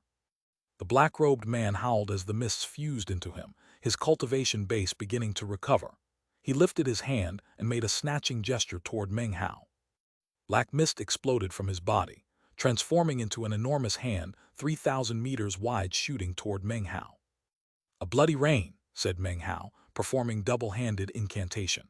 At this critical moment, he employed the fifth form of the blood immortal divine ability. The blood clone exploded, transforming into countless bloody light beams shooting toward Meng Hao. They fused with the bloody rain he'd summoned, causing the entire area to rain with blood. Every drop in this monstrous rain was filled with blood immortal divine ability power. It all shot toward the mist hand. Everyone in the area was shocked to the core. A boom rang out, audible for tens of thousands of kilometers in every direction. Blood sprayed from Meng Hao's mouth as he tumbled backward. His divine ability collapsed. The bloody rain flew in all directions. The blood clone was now listless. The black-robed man's body trembled, weakened to the point it might disappear. Weakened by the scripture, this battle was quite challenging, but victory was in sight. His face twisted savagely. He went all out, causing another black mist hand to shoot toward Meng Hao. "Die, demon sealer." It was at this exact moment that, "Devil construct, dost thou dare?" An enraged voice echoed like thunder, containing the might of the heavens. It came from within the vortex, like a raging torrent emerging from the altar's black mist. As the voice exploded out, the remaining faces suppressing the black mist emitted miserable shrieks. They instantly collapsed into pieces, causing the mist to spread in all directions to reveal a pale white spear stabbed into the altar's middle. This spear was the true demon weapon Lonlatum. This chapter was sponsored by Extreme GTP, Austin Kuhn, Anisha Teisbonenka, Yuqiang HSU, and MaxPro. Chapter 497, Devil Weapon. The spear stabbed into the altar was roughly 10 meters long. Its name was Lonlatum. Demon weapon Lonlatum. Refined by the third-generation demon sealer from the blood of countless cultivators and ancient demons, this spear was born of slaughter. No ordinary spear could compare to its length. Pale white as bone, it bore no decorations or magical symbols, only faint blood vessel marks that gave it a bizarre appearance. An aura emanated from the long spear, shaking heaven and earth, causing the vortex mist to tremble and spreading into the western desert. Amidst the rumbling, the spear did not move. It could not leave the vortex's world. But a beam of pale white light shot from it like lightning, erupting outward in an instant. In that instant, the black-robed man's face fell. His body trembled as countless faces burrowed out from within him, wearing expressions of awe and terror. Countless screeches rose into the sky. The pale white light approached with incredible speed, piercing through the black hand shooting toward Meng Hao. The powerful hand of black mist shattered as if struck by flame, and the countless black faces within shrieked in terror and utter hopelessness. In life, the spear had killed them. In death, they congealed into a devil construct but remained in fear of it. Never would they be reincarnated, all generations imprisoned within the spear, a punishment beyond measure. A boom echoed as the mist hand was pierced and shattered by the pale white light, which then shot toward Meng Hao. Meng Hao's mind roared. Moments ago, his body had been on the verge of exploding with alcohol chi, his last dancing sword chi a trump card exceeding the Agarwood's power. But there was no need. The pale white light appeared, demon weapon Longlatum personified, shaking heaven and earth with rumbling roars. Meng Hao looked at the beam of white light and felt a powerful calling, familiar, filling his mind. He was calling the spear was calling him. With this fortune came clarity. He lifted his hand and grasped the pale white light, which transformed into a spear at once, both illusory and solid. As he gripped the pale white Longlatum, a rumbling filled his mind. "Regardless of which generation demon sealer you are," said an archaic voice, "I am demon weapon Longlatum, refined from blood by the third-generation demon sealer, sealed in the primordial demon immortal plane. My will sleeps, and thus the devil construct was born. The devil construct is also me. As for my life, from the moment I was forged, it was determined that I would have a total of 9 masters. From the first-generation demon sealer to the 9th, these were to be my masters. Whichever generation you are, come to the primordial demon immortal plane. I'm waiting for you here." The third-generation demon sealer completed his ancient Tao and broke through the 9 mountains and seas but was buried in the starry sky. His death conceals a secret. His legacy is here with me. I can't hold on long. You must come here. I can send only this fragment of my life will. Soon I will return to slumber and preserve my will, waiting for you or other demon sealers. Exalted demon sealer, grasp my life will, recite the ancient demon sealing scripture, and subdue this demon construct. It will be how you communicate with me in the primordial demon immortal plane. If you cannot come to the primordial demon immortal plane in this life, pass this spear to the 9th-generation demon sealer. The 3rd-generation demon sealer said the 9th generation, if unkilled, will be the pinnacle. He will defy the heavens and change fate, the last hope for the 9 mountains and seas. The voice echoed weakly in his mind. Within his bag of holding, the demon sealing Jade shuddered, responding to the 3rd generation's death. Grief emanated from it. As the voice faded, he looked up slowly. "I am the 9th generation." His eyes shone with strange light as he watched the black-robed man retreat in astonishment. Ancient Tao, tenacious desire to seal the heavens, benefaction for all in the mountains, Tao tribulation must come to the 9 mountains and seas. He spoke the words slowly, raising the pale white spear. A white glow surged from it, stabbing toward the black-robed man. His voice carried strange power, imperceptible to others, but to the black-robed man it was a magical curse. The black-robed man shrieked as his body began to collapse. Black mist spread in all directions. He raised his head and howled madly at the sky. Shut up, stop reciting it," he cried. He shot toward Meng Hao, eyes bright red, but before he got within 300 meters he shrieked, his body beginning to dissipate. Fear and astonishment overwhelmed him. He fled into the distance, all thoughts of killing abandoned. The same desperation that once seized Patriarch Reliance seized him now. He must flee and never see Meng Hao again. "My fate is the Aeon." Meng Hao completed the ancient demon sealing scripture as the man began to flee. The black-robed man let out a shriek of pure anguish, his body collapsing. He couldn't evade. Shock and desperation filled his eyes as he lost all control. An irresistible force sprang from the spear in Meng Hao's hand, pulling him relentlessly toward Meng Hao. "You damnable league of demon sealers! The 9 mountains and seas cannot tolerate you. You all deserve to meet horrible deaths." As the man shrieked, Meng Hao watched him with ice-cold eyes. Then he slowly recited the 2nd verse of the demon sealing scripture.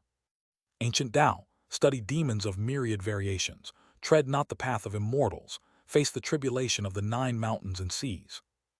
More black mist poured from the black-robed man's body. He shrieked as he tumbled toward Meng Hao, unable to control his movements. 3,000 meters between them now. 2,500, 2,000, 1,500. The black-robed man howled as his body collapsed further. Faces tore free from within him, savage and terrified, attempting to wrench the man's body away. "My Tao is eternal. The masses have erred, but my Tao is true." The words echoed like thunder from the heavens. The faces around the black-robed man twisted and shrieked as if being blotted out. He was pulled closer. 1,200 meters, 1,000 meters, 300 meters. The black-robed man was mad, seized by deadly crisis. He roared, and tens of thousands of Eight-Branch Alliance cultivators trembled. Suddenly, the totems of over 1,000 drained their life force. In an instant, they became withered corpses. Their totems flew out, transforming into blood-colored faces that shot toward the black-robed man. More Eight-Branch Alliance cultivators fell to the totems. Popping sounds and blood-curdling screams filled the air. In moments, more than 10,000 cultivators became desiccated corpses. The totems drained their life force, then flew toward the black-robed man. They circled around him, forming a power that resisted the pull toward Meng Hao. Exalted Sacred Ancient. The 5 remaining nascent soul cultivators of the Eight-Branch Alliance wore expressions of grief. They sensed their totems draining their life force. They watched their fellow tribe members become desiccated corpses. In mere breaths, more than 10,000 became corpses. This tragedy, a sacred ancient destroying its own tribe, shattered the Eight-Branch Alliance's foundation. What was happening shocked all who watched, especially the black-robed man. His power made them suffocate, yet despite his incredible strength he was losing. These tribes were astonished by Meng Hao, the demon spirit's owner. Rumbling filled the air. More than 90% of the Eight-Branch Alliance cultivators were dead now. Their totems circled him, giving him power to resist and stop. Just as the black-robed man began to flee, Meng Hao's eyes glittered with killing intent as he recited the final part of the demon sealing scripture. My fate is the Aeon. Thunder erupted through the black-robed man, transforming into a blood-curdling scream. The faces surrounding him began to collapse. His body flew through the air like a shooting star. 300 meters, 150 meters, 30 meters. In moments, the black-robed devil construct shrieked as its body slammed into the pale white spear. It became black mist, absorbed into the spear. The pale white spear darkened. It was now solid. It was a devil weapon now, not demon weapon Longletomb. Sealing marks with the power to obliterate will erupted within the spear, erasing the black-robed man's will. The devil construct dissolved. Only a devil remained. As Meng Hao hefted the spear, rumbling filled the area. A black wind rose, whipping his hair about. His green robe turned black in the dark wind. With the devil's spear in hand, the black wind transformed into a black mist that spread in all directions. Thousands upon thousands of twisted faces roared within it, fearsome yet awed by Meng Hao. Whoever held the spear would have control of the countless vengeful ghosts of those slain by Longletomb. Thousands upon thousands of faces shot out in all directions. They had no choice but to submit to Meng Hao. The totems forced the remaining Eight-Branch Alliance members to tremble, kneel, and bow. The 5 nascent soul cultivators, including 2 of late nascent soul stage, kowtowed to Meng Hao, unable to resist. Totems are the source of incredible power to Western Desert cultivators, and the reason for so many high-level cultivators there. Yet they are also a deadly weakness. When a totem dies, cultivators relying on it lose cultivation base. When a totem surrenders, so do its tribe members, a restriction born of dependence. Western Desert cultivators are slaves to their totems. Were it not, the Western Desert would have overrun the Southern domain long ago. A perfect example. With the Devil's Spear, Meng Hao controlled the totemic faces. He was the sacred ancient of the Eight-Branch Alliance now. Sacred Ancient, cried the Crow Divinity members in excitement, kowtowing to him. Tens of thousands of neo-demons roared, shaking the ground, their aura shining brightly. The other tribes' faces flickered with fear and astonishment. They had witnessed his battle and the Eight-Branch Alliance's surrender. They no longer felt superior. Meng Hao floated in midair, grasping the Devil's Spear. He watched the vortex shrink and vanish. As it disappeared, an archaic voice filled his mind. I am waiting for you in the primordial demon immortal plane. The winds and clouds churned, then all grew still. Everything returned to normal. The vortex, visible only to Meng Hao, had vanished. Meng Hao looked around thoughtfully, eyes shining, the Devil's Spear gripped in his hand. Ladies and gentlemen who have come for the demon spirits, shall we fight or not? His cool voice caused the Crow Divinity's killing intent to radiate visibly. The neo-demon horde roared, like a crossbow cocked and ready to fire. The Great Fathers felt their hearts pounding. Meng Hao's power seemed sharper than a needle. They dared not fight him. They exchanged glances. One said, You misunderstood. We actually came here to exterminate the 8-branch alliance. However, they seem to have been absorbed by you, fellow Taoist, so we'll take our leave now." After he spoke, the others voiced agreement. The tribe members edged backward. There would be no more fighting. Meng Hao looked around at the tribes, then slowly said, "Each tribe will leave behind 10,000 neo-demons, then you may leave." A black mist spread from the devil's spear. When the Great Fathers heard his words, they frowned and hesitated. One Great Father snorted coldly. "Are you kidding? If my radiant-sifting tribe wants to leave, nobody can stop us." The Great Father of the radiant-sifting tribe was actually an old woman, making her a Great Mother. She flicked her sleeve and flew away with her thousands of tribe members. She was confident no one could stop her tribe. Even with the devil's spear, Meng Hao must have been injured from the difficult battle. He was posturing. She'd seen through his ruse. Surrendering 10,000 neo-demons was absurd. Instead, she'd leave and spread word to the great tribes who'd compensate her. Meng Hao moved forward, expression unchanged. He hefted the devil's spear and tossed it forward. A shocking scream erupted as it shot through the air. Black mist roiled out, transforming instantly into a black cloud. Inside the black cloud were countless savage faces, howling as they shot toward the retreating tribe. The Great Mother's face flickered. She let out a cold harumph and shot to meet the mist with her 5 nascent soul priests. Power exploded from all 6 as they combined forces against the black mist. "Break!" cried the Great Mother. A massive boom shook everything. The black mist spread out and slammed into the 6. The 5 priests' faces fell, and blood shot out of their mouths. Their bodies tumbled back like kites with their strings cut. However, before they could fall back too far, the mist had surrounded them. Vast quantities of savage faces pounced onto their bodies. The sound of biting and chewing mixed with blood-curdling screams, creating a ghastly scene. Within breaths, the 5 priests were consumed. The old woman coughed up blood, retreating toward her tribe. When she reached them, she lifted her head to the sky and howled, slapping her bag of holding to produce a tortoise shell. She tossed it out and spat a mouthful of blood onto it. It spun and expanded, growing to several thousand meters. An ancient, simplistic aura emanated, along with streams of glowing magical symbols surrounding her and the tribe. "Let's see you break through this," she said hoarsely. The surrounding Great Fathers looked on seriously, recognizing the tortoise shell. They were shocked. "It has a totemic aura. That's the corpse of a totemic sacred ancient, refined into a protective treasure. Once it's activated, nothing can break through it. With that, they should be able to leave this place with ease." No wonder the radiant-sifting tribe dared to defy that fearsome cultivator. It turns out they have. Even as the surrounding experts recognized the tortoise shell, the devil's spear shot toward it. The black mist arrived first, slamming into the tortoise shell, causing a massive rumbling to fill the sky. The tortoise shell radiated bright light but didn't collapse. The black mist spread out and covered the tortoise shell. When the members of the radiant-sifting tribe saw this, they were shocked, especially the Great Mother.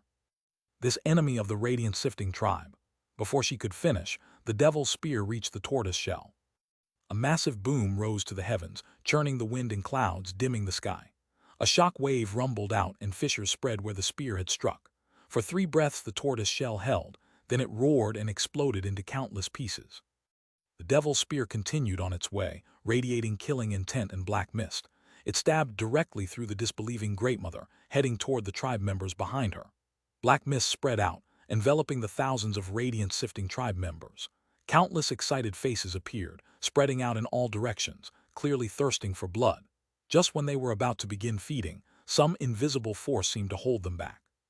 Meng Hao looked at the remaining thousands of radiant-sifting tribe members within the shattered tortoise shell.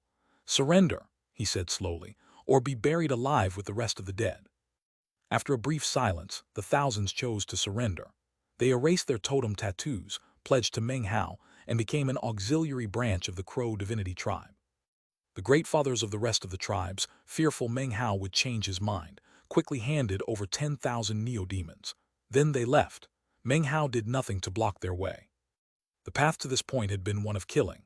Even though Meng Hao had developed a cruel and cold heart, he was now extremely tired. As the other tribes left, the 8-branch alliance members quietly became a sub-tribe of the Crow divinity. The Crow divinity tribe now exceeded 10,000 members. Meng Hao's neo-demon horde grew. He now had 150,000 neo-demons. Most were low-level neo-demons. They couldn't grow significantly in a short time, even absorbing demonic chi. 150,000 neo-demons required a terrifying amount of food. Only about 100,000 could fight. The rest became food. Everything that had belonged to the Eight-Branch Alliance now belonged to the Crow Divinity Tribe. They had 3 enormous flying magical items and vast quantities of resources. This made the Crow Divinity Tribe even more powerful. Several days later, all members of the Crow Divinity Tribe mounted onto the enormous ship-shaped flying magical item. It whistled through the clouds, heading south at top speed. The current power of the Crow Divinity Tribe far exceeded that of the previous 5. Though they didn't compare to the great tribes, they were now at the peak of the mid-sized tribe range. They traveled about a third of the way. The rest would take them through the central region of the western desert to the south region. The path's end was the Black Lands. The parrot began teaching the Crow Divinity Tribe the spell formation it had shared with the Church of the Golden Light. The parrot eagerly agreed. It had already begun teaching before Meng Hao even asked. When he mentioned it, the parrot grew excited.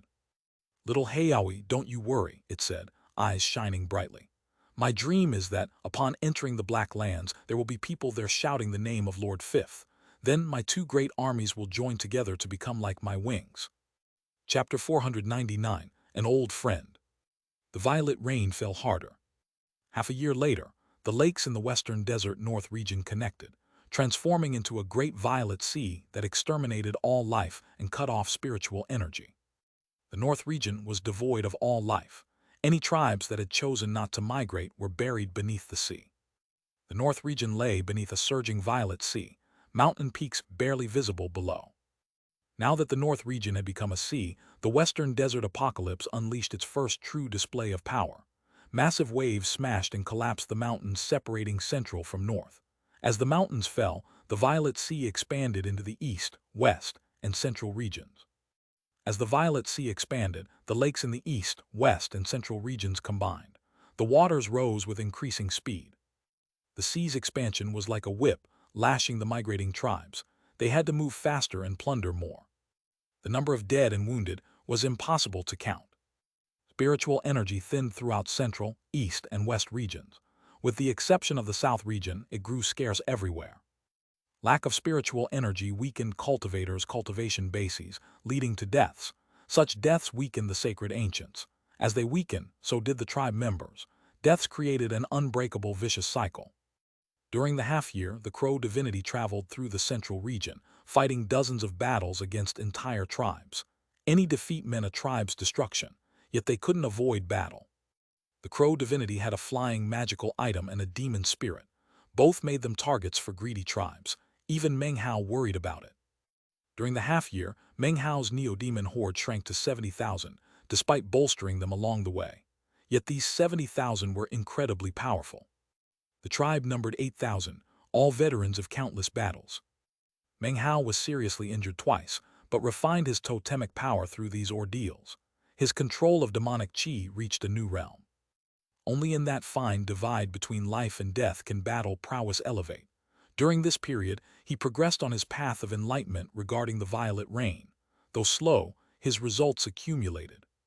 Because the violet rain cut off the spiritual energy of heaven and earth, Meng Hao's superiority grew obvious. He could easily slaughter late nascent soul cultivators. The thinning spiritual energy allowed Meng Hao to gradually increase his power. Meng Hao stood at the prow of the magical flying ship, pale and thin. The years of campaigning had changed him. He looked into the distance and sighed. The day spiritual energy vanishes from the western desert is when I'll truly rise. During the half-year, 3 other demon spirits appeared in the western desert, drawing the attention of various tribes and resulting in plundering and fighting. Meng Hao knew the danger. Demon spirits had caused his 2 serious injuries. However, these other demon spirits eased the pressure on Meng Hao and the Crow Divinity. They were no longer attacked from all sides. They only grew stronger. Meanwhile, about half a month ahead, 3 black sword-shaped flying machines shot through the air. They were pitch black, emanating pulsing, cold auras. Each ship was several thousand meters long, covered with cross-legged black-robed cultivators. They sat expressionless, eyes closed in meditation. Occasionally, some opened their eyes with bright flashes. Shockingly, these cultivators' totem tattoos were all swords. Black sword totems were rare in the western desert. In fact, only one tribe had them. This tribe was obviously the Great Cloud Sky Tribe. With a spirit-severing patriarch, they were the most powerful tribe in the central region. The Five Poisons tribe had become an auxiliary branch, but the crow divinity wiped them out before the emissary arrived. Of the three black swords, one flew in the lead. An old man sat cross-legged at its tip, robed in white unlike the others. His bearing was transcendent, pride evident on his face. Two middle-aged men sat on either side, cautiously obsequious. "How much longer?" asked the transcendent-looking, white-robed old man, his voice cool. Years in a high position had ingrained aloof pride into his very being. His transcendent aura inspired awe in all the Cloud Sky tribe members. One of the middle-aged men replied, "Grandmaster Joe, I'm happy to report that in 5 days, we will reach that despicable crow divinity tribe." "Grandmaster Joe, it's an honor the main tribe sends you to direct the battle branch's operations." The Cloud Sky tribe was a great tribe commanding 13 auxiliary tribes. The cultivators on these three black swords belonged to one, a battle tribe. As for this old man, if Meng Hao were here, he would recognize him instantly. It was Joe Decun. Joe Decun, Furnace Lord of the Violet Fates East Pill Division. He had lived an odd life, experiencing things other Furnace Lords would find hair-raising. He'd been captured and taken to the Black Lands, where the Frigid Snow clan accepted him as an esteemed guest. He became Frigid Snow City's Grandmaster of the Tao of Alchemy, surrounded by concubines. His reputation grew until he became known as the greatest alchemist in all the Black Lands.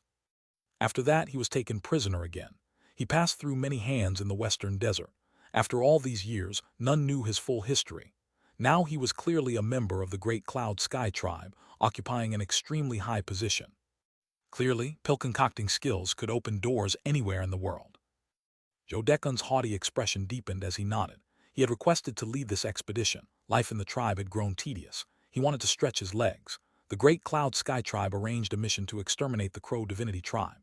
One reason, the Cloud Sky had agreed with the Five Poisons tribe, only to learn they were exterminated by the Crow Divinity. To maintain their military intimidation, they had to eliminate the Crow Divinity. Another reason, of course, was the demon spirit. Therefore, Joe Decun took the mission, representing the main tribe to direct operations. With his position in Cloud Sky's might, he was safe within the current apocalypse. He was well aware of that fact, as were the Great Father and the High Priest of the Battle tribe, who sat on either side of him. They knew that their mission here was actually secondary. The main purpose of the outing was to please Joe Decun, who occupied such a high position within the tribe. As for the demon spirits, even Meng Hao knew about 3 that had appeared in the past half-year. However, the great tribes with spirit-severing patriarchs had more accurate information. 5 had appeared, not 3. The Heavenly Court Alliance in the Black Lands did nothing about the 5 demon spirits. Instead, numerous tribes fought and plundered over them. In the end, tribes with spirit-severing patriarchs acquired 3, then negotiated with the Heavenly Court Alliance. The Great Cloud Sky tribe was 1. The other 2 went to great tribes without spirit-severing patriarchs. Other tribes sent spies to gather information, but no one dared touch them. For tribes with spirit-severing patriarchs, acquiring a demon spirit wasn't important. Such tribes could enter the Black Lands with or without one. Thus 2 great tribes without spirit-severing patriarchs kept the demon spirits they'd acquired and earned entry to the Black Lands. "Grandmaster Joe," said one cautiously, "if there is anything you require during the journey, please don't hesitate to speak up. We will spare no effort in meeting your needs." "That's right, Grandmaster Joe. The battles in the apocalypse have been chaotic. With so many tribes migrating, many treasures are out in the open. If you see anything you like, we can get it for you." Joe Decun laughed heartily, complacent. He often marveled at his miraculous journey. "If there's something I really need, then I won't hold back from telling the 2 of you. Very well, let's push forward at full speed. I'm very interested in that demon spirit that the Crow Divinity tribe has." With that, Joe Decun closed his eyes. The 2 men said nothing more. The 3 black swords shot forward at incredible speed, growing ever closer to Meng Hao and the Crow Divinity tribe. 5 days passed. The violet rain fell as ever. Rivers and lakes lay below. The spiritual energy of heaven and earth was thin. Around dusk, the Crow Divinity and Great Cloud Sky tribe finally caught sight of each other above the central region. This chapter was sponsored by James Timmerman. Chapter 500, The Sky is Dark. The 3 black swords moved with incredible speed, using a method beyond the Crow Divinity's comprehension. They pierced through the air, appearing directly in the path of the airship. The airship stopped. Sharp gazes fell upon the three black swords. The two sides faced off, not moving. The violet rain fell around them, and a wind carried the power of extermination. A bitter cold pressed down, but this paled against the killing intent of both tribes. The crow divinity's eyes widened. Nearly 10,000 rose to their feet. Hardened by countless battles, they were accustomed to death. Killing intent exploded out with ice-cold gazes. No one spoke. There was only deathly silence and killing intent that seemed to affect even the clouds and wind. Clearly, neither tribe had kind intentions. As the crow divinity's killing intent rose, bright glows appeared in the eyes of the 8,000 cloud sky cultivators. They looked like sharp, unsheathed swords, their desire to kill rising to the heavens. The wind and clouds seethed as their killing intent exploded out. In this moment, black swords appeared on each forehead. They flickered brightly with unique totemic power. In bearing, these two tribes seemed evenly matched.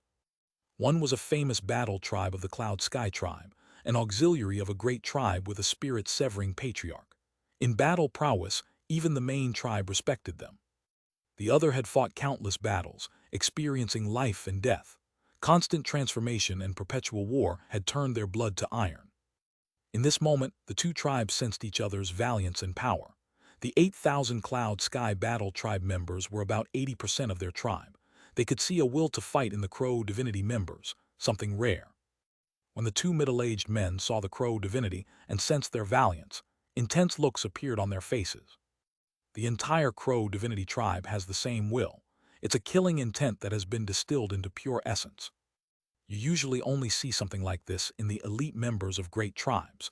Who could ever have imagined that the Crow Divinity tribe would have an aura like this? It wasn't just them. The rest of the tribe members all had a similar reaction. Both the Crow Divinity tribe and the Battle tribe could be described with the same words: taciturn, cold-blooded, ruthless. When the Battle tribe appeared, the Crow Divinity could see they were vastly different from any past enemy. The pressure from them caused an intense desire for battle in their eyes. There were now 13 nascent soul cultivators in the Crow Divinity tribe. In addition to O Yunzi and the other of the 5 from the 8-branch alliance, during the past year of war, the Crow Divinity had picked up a few more. Of the 13 nascent soul cultivators, 2 were of the late nascent soul stage, 5 were of the mid-nascent soul stage, and 6 were of the early nascent soul stage. A force such as this put the Crow Divinity tribe on the border between a mid-sized tribe and a great tribe that lacked a spirit-severing patriarch. The Battle tribe saw all of this. The power of the Crow Divinity tribe far exceeded what they had anticipated. They knew that this battle would be extremely violent and bitter. Deathly silence filled the air. The killing intent from both sides slammed together, throwing the aura into chaos. In this moment of imminent crisis, Meng Hao's expression changed as he caught sight of Zhou Dekun on the black sword. Zhou Dekun's eyes widened when he saw Meng Hao. Separated by several hundred meters, their gazes locked instantly. Wry smiles appeared on their faces. The Battle tribe high priest had not noticed their exchange. The oppressive atmosphere peaked. He opened his mouth and broke the silence. Kill Them. But before the Battle tribe and Crow Divinity members could charge, Zhou Dekun suddenly leaped up and slapped the high priest. "Shut up," cried Zhou Dekun. "Did I say to fight? Stay your hand. The main tribe orders were to induce surrender. I haven't said a word and you're killing them." The Battle tribe stared with cold eyes. Their killing intent exploded, gazes sharp enough to rip everything to pieces. Zhou Dekun felt his mind tremble, but in a moment his eyes widened. "Disobeying orders?" he asked, voice cold as ice. The high priest looked up, shamed into rage. The slap had no force, but it was public humiliation. Yet considering Zhou Dekun's status, he did nothing. The Great Father took a step forward and glared at the tribe members. A cold snort caused them all to fall back silently. The Great Father was infuriated but hid it. His expression unsightly, he said, "Grandmaster Zhou, what are your orders?" As the Battle tribe was about to charge, the Crow Divinity members readied their power. But unlike the Battle tribe, as soon as Meng Hao signaled, they backed down. This caught the attention of the Great Father and High Priest, shaking them. They exchanged glances, seeing thoughtful looks in each other's eyes. A tribe like the Crow Divinity had reached a shocking level of power. Meng Hao stood and moved out. The Battle tribe instantly became vigilant. Zhou Dekun gave a cold harumph, his expression haughty, and moved off the black sword toward Meng Hao. They flew up into the air, becoming tiny dots. The tribes below stared with killing intent but didn't move. Up above, Meng Hao and Zhou Decan were out of earshot. Meng Hao smiled and clasped his hands in a bow. "Elder brother Zhou," he said teasingly, "it's been many years but you look as graceful as ever." Zhou Decan cleared his throat, embarrassed and emotional, gazing at Meng Hao. "I never imagined we'd meet here after parting ways all those years ago in the southern domain." He sighed, his expression reminiscent. Meng Hao sighed softly. He recalled past events. The return trip from the Black Civ sect when they ran into Black Land's cultivators and were forced to separate.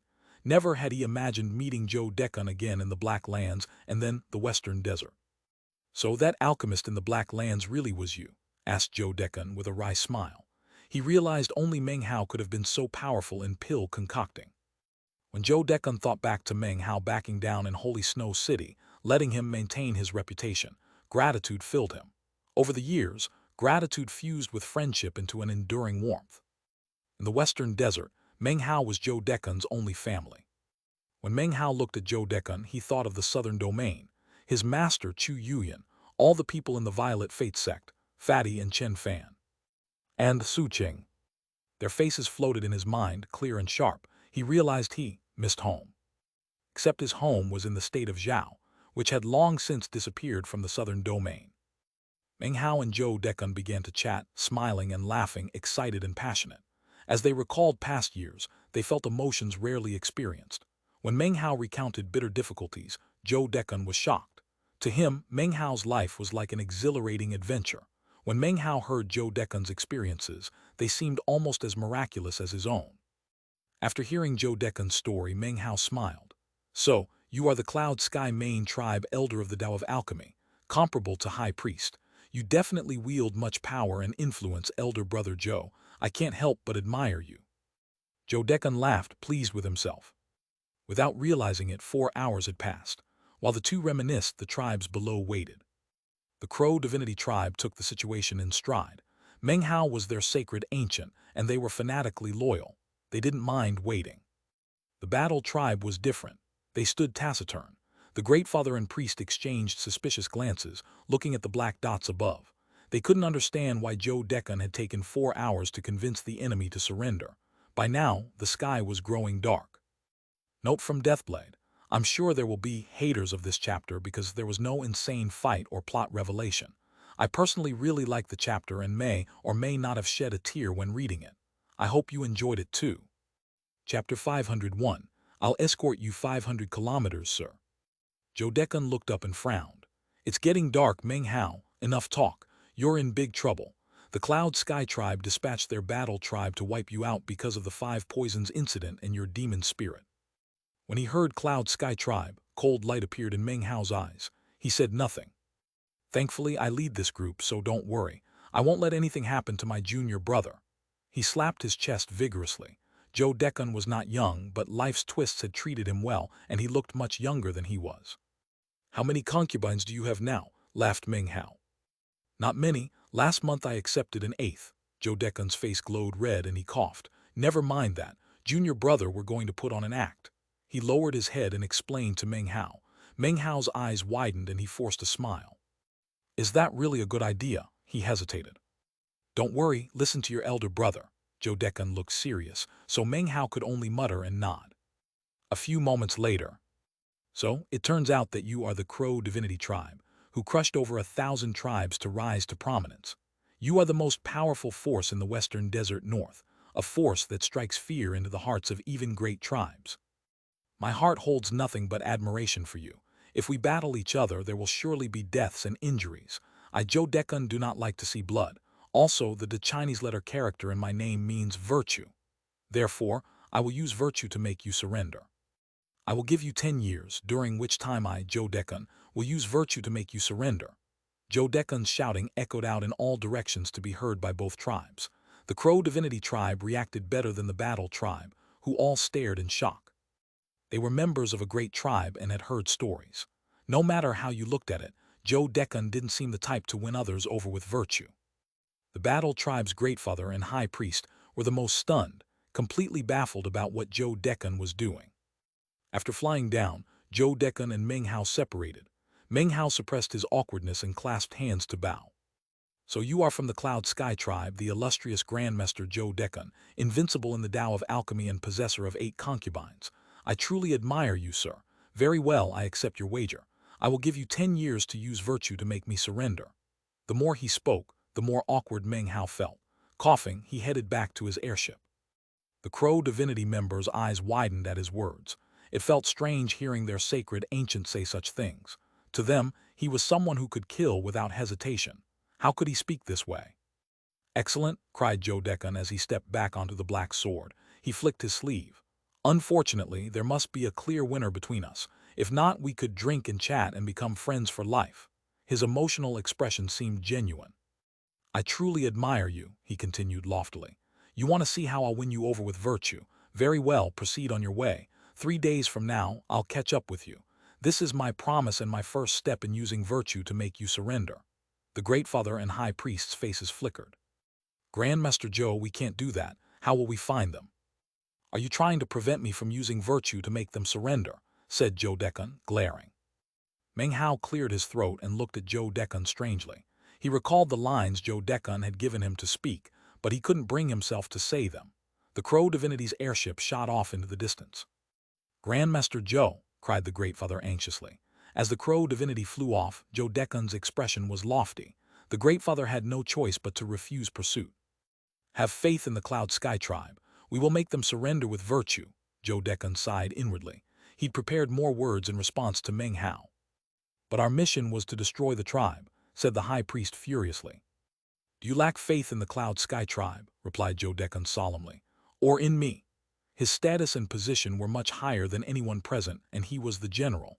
If the Great Father acted unilaterally, Jadekan could report him, and the tribe would suffer. Jadekan's response silenced them. That was how 3 days were bought. 3 days later, the black swords whistled through the air again. The 3 black swords shot at top speed toward Meng Hao. Jadekan roared, "We meet again. Crow Divinity tribe, do you surrender?"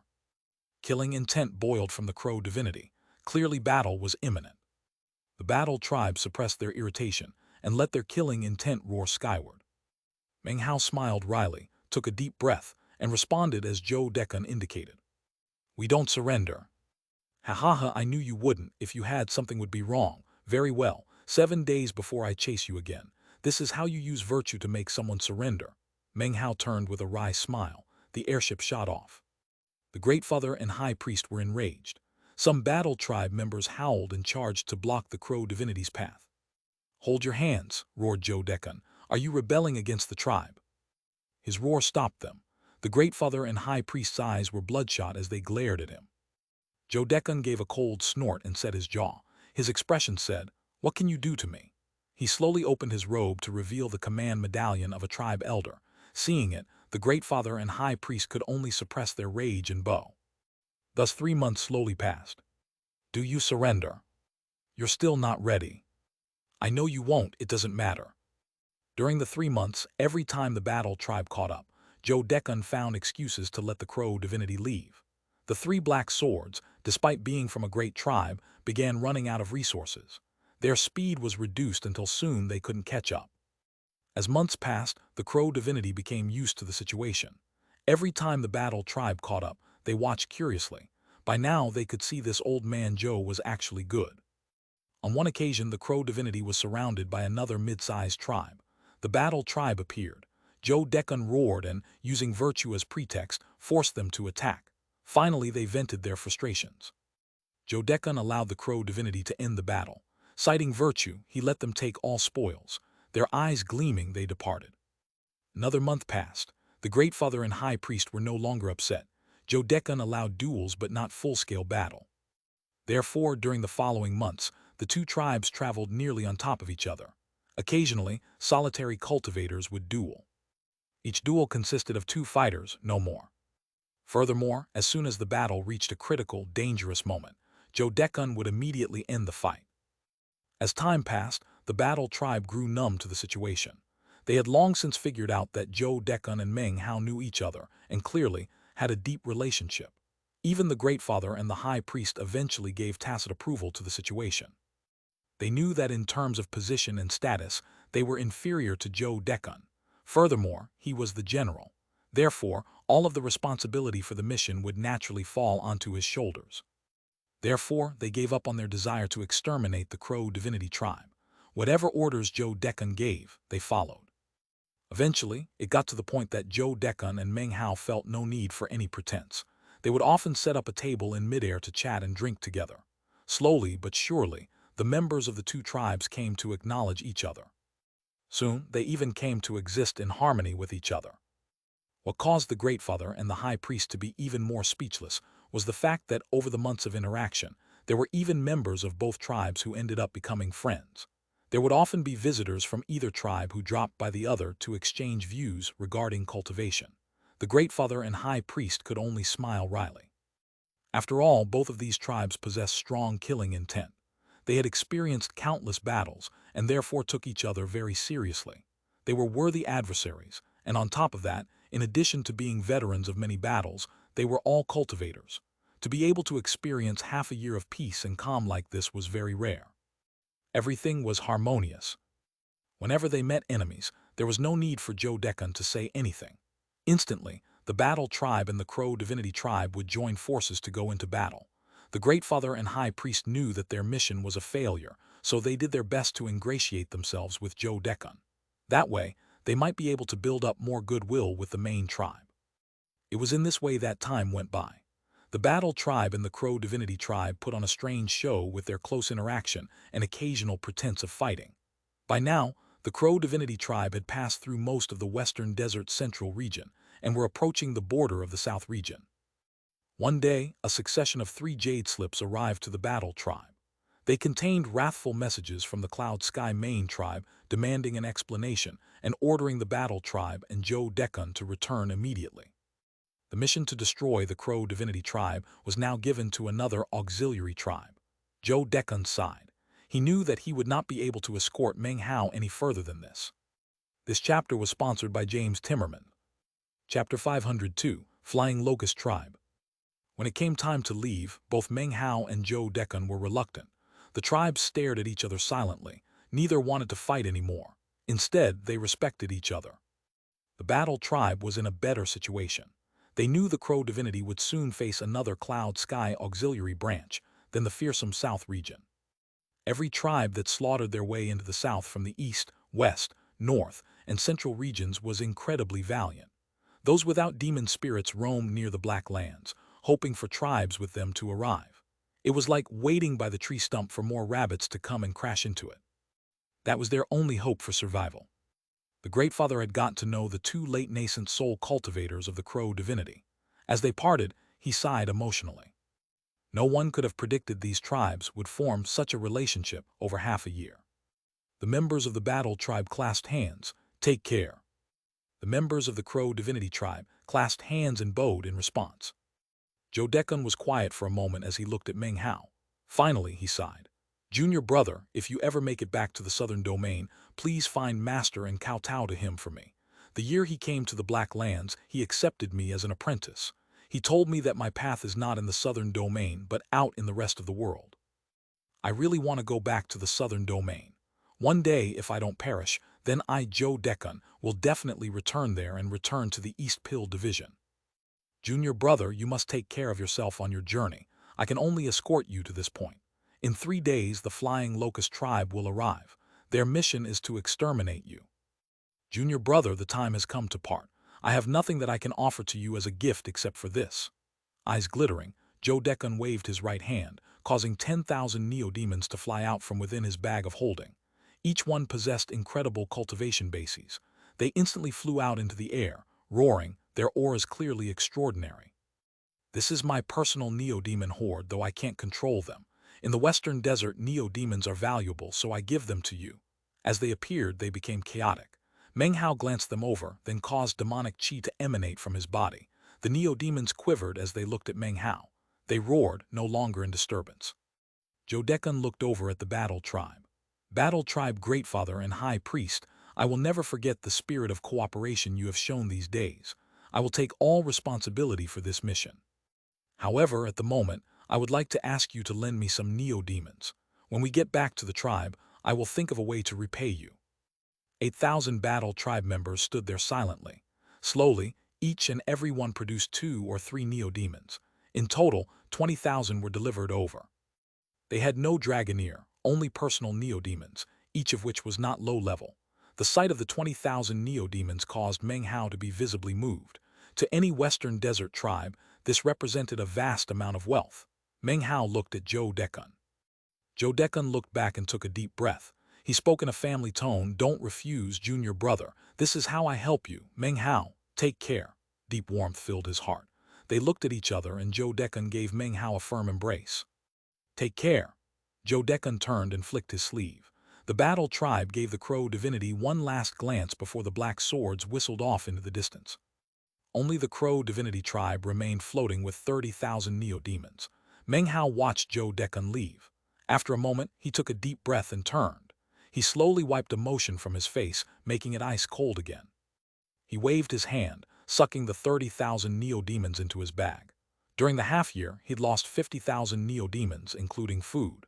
With this replenishment, his horde now numbered 150,000. A horde of 150,000 neo-demons could shake the entire western desert. Such numbers exceeded even great tribes like the Five Poisons. If Meng Hao had possessed this horde in that battle, he would have crushed them. In the western desert, only great tribes with spirit-severing patriarchs could sustain such numbers. Yet no dragoneer could control 150,000 at once. Even legendary grand dragoneers couldn't. Meng Hao could, and even more. 150,000 didn't matter much to him.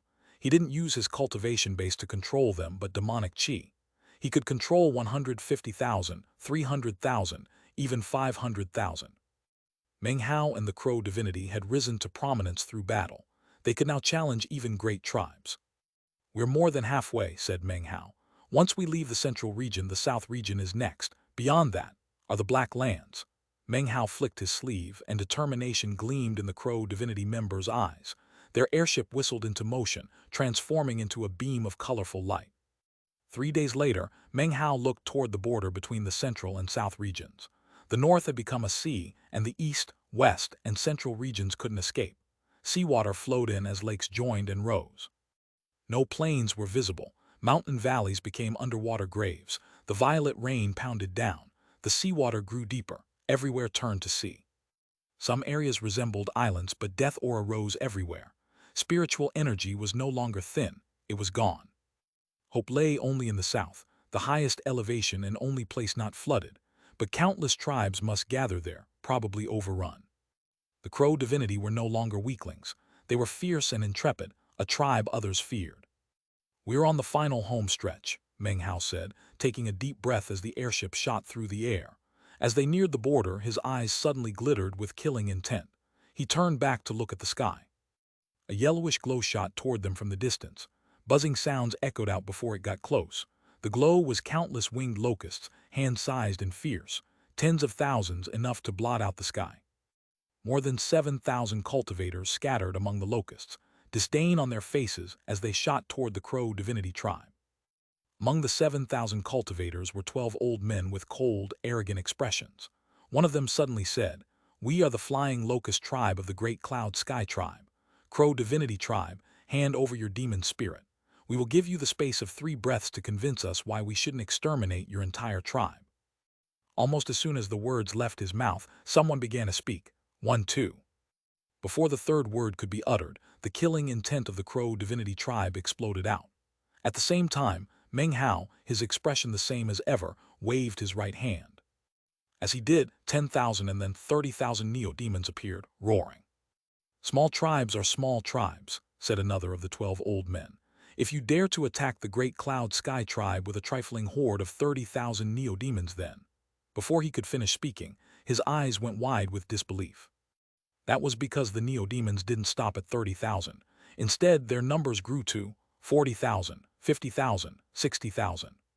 By the time 60,000 neo-demons appeared, half of the group of 12 old men had serious expressions on their faces. Nearly half of the cultivators they led were also panting. They could tell that if they wished to win a great victory in the coming battle, they would have to pay a steep price. The man who appeared to be the leader among the group of 12 old men had a calm expression as he coolly said, 60,000 neo-demons. It seems the main tribe underestimate this crow divinity tribe. Even still, we Before he could finish speaking, the faces of all 12 men completely fell. Even the man who had just been speaking couldn't stop from gasping and opening his eyes wide in disbelief. 70,000, 80,000, 90,000, 100,000. The sight of 100,000 neo-demons caused heaven and earth to shake. Their roars filled the sky, causing the sky to dim and a strong wind to kick up. The more than 7,000 cultivators' faces went pale and filled with astonishment. Even the 12 old men were panting and could feel their hearts pounding in their chests. 100,000 neo-demons. They're all level 6 and above. This. They have a neo-demon horde of 100,000. Damn it, how do we fight that? This is impossible. Even a Grand Dragoneer can't control a 100,000 strong neo-demon horde. How can that guy pull this off? Even as the members of the Flying Locust tribe, including the Greatfather and elders, panted in shock, their minds were then blown by the next thing that they saw. It was as if an invisible arrow had been shot directly into their brains. They were filled with shock and astonishment. 110,000, 120,000, 130,000. Finally, all 150,000 neo-demons filled the sky. There is literally no way to describe the situation except with the expression, blot out the sky and cover up the earth. The members of the Flying Locust tribe were struck completely speechless. They stared in shock, in stupefaction. A long moment passed before they began to breathe again. The 12 nascent soul cultivators of the Flying Locust tribe felt their scalps going numb as feelings of despair washed over them. Moments ago, they felt as if they were far above anyone else. To them, exterminating this tribe was a trivial matter. In the blink of an eye, they suddenly found that the fierceness of this opponent made the entire situation the opposite of what they had thought. The truly trivial matter was how easily their opponent could exterminate them. Instantly, the entire Flying Locust tribe began to tremble in their boots. The vast difference between the two tribes made it so that the Flying Locust tribe members could not muster even an ounce of fighting spirit. Their faces were completely devoid of blood. Meng Hao's cold voice echoed out. Flying Locust tribe, I'll give you the space of 3 breaths to convince me why I shouldn't exterminate your entire tribe. The 150,000 neo-demons began to roar. The roar transformed into sound waves that battered across the Flying Locust tribe members. Their locusts let out plaintive howls and fell backward. The clothing of the tribe members whipped about under the force of the roar, and they retreated back. Their minds reeled, and they felt as if they were being suffocated. Chapter 503, Choices. The 7,000 Flying Locust members were pale and shaking in fear. They almost couldn't believe their eyes staring at the neo-demons blotting out the sky. 150,000 neo-demons. Such power could sweep any mid-sized tribe. Even great tribes without spirit-severing patriarchs would be routed. No tribe would willingly battle such a horde, no matter that they were a cloud sky auxiliary with 7,000 cultivators and tens of thousands of locusts. There was no deadly karma that existed between them and the Crow Divinity tribe. They said that they were here because of the Five Poisons clan, but the Five Poisons clan had been exterminated long ago. Even the Flying Locust clan didn't quite approve of such logic. Clearly, the Great Cloud Sky tribe had simply made up a reason to attack, all for the purpose of saving face. And obviously, it made sense to take the demon spirit while they were at it. If the matter were truly important to them, they could dispatch a spirit-severing patriarch to finish the matter quickly. 1, 2, 3, said Meng Hao, his voice cool as he stared icily at the Flying Locust members. He lifted his hand and pointed. The 150,000 roaring neo-demons were about to charge when one of the 12 nascent soul cultivators cried out. Fellow Taoist, please wait. This was the Flying Locust Greatfather in the lead. Meng Hao's hand stopped moving, and his eyes flashed with coldness. This is a misunderstanding, said the Greatfather with a bitter smile. Please wait a moment. I'll contact the main tribe for an explanation. There's no need to fight. What say you? He sighed inwardly. Had he known about this horde, he wouldn't have accepted the mission. Don't forget, he continued, you could destroy the Flying Locust tribe, but destroying one of the Cloud Sky tribe's 13 auxiliaries would create eternal enmity. He produced a Jade slip and rotated his cultivation base, sending power into it. Meng Hao didn't interfere. Intimidation, not battle, was the best way to resolve this. The Cloud Sky tribe had a spirit-severing patriarch. Considering Meng Hao's cultivation base and the Crow Divinity state, even 150,000 neo-demons didn't match the spirit-severing stage. Unless the Mastiff woke up. Though signs of the Mastiff's awakening appeared, it wasn't fully awake yet.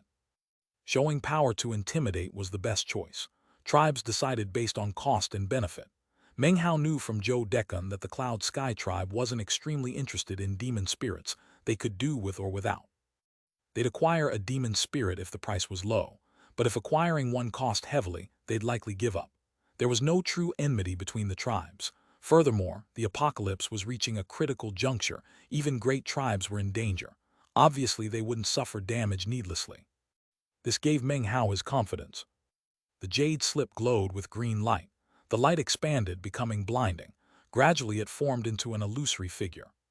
The Great Father and High Priest, along with all tribe members, dropped to their knees. "We offer respectful greetings, exalted emissary." The green light congealed. A man appeared, a bit over 30, handsome, with long, thin eyes glowing coldness. Though illusory, his cultivation base rippled fearsome power enveloping the area.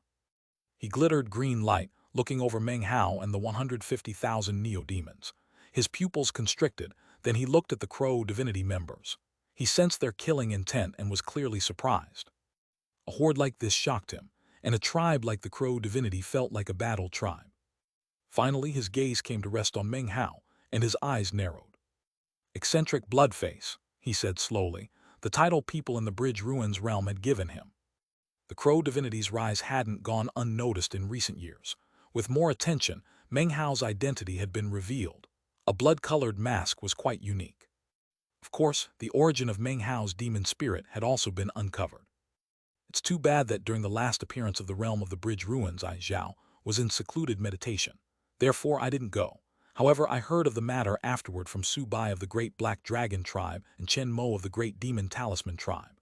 They were never able to forget the fact that you were able to snatch that demon spirit away, leaving them capable of only gnashing their teeth." 1. Su Bai and Chen Mo appeared briefly in chapter 466.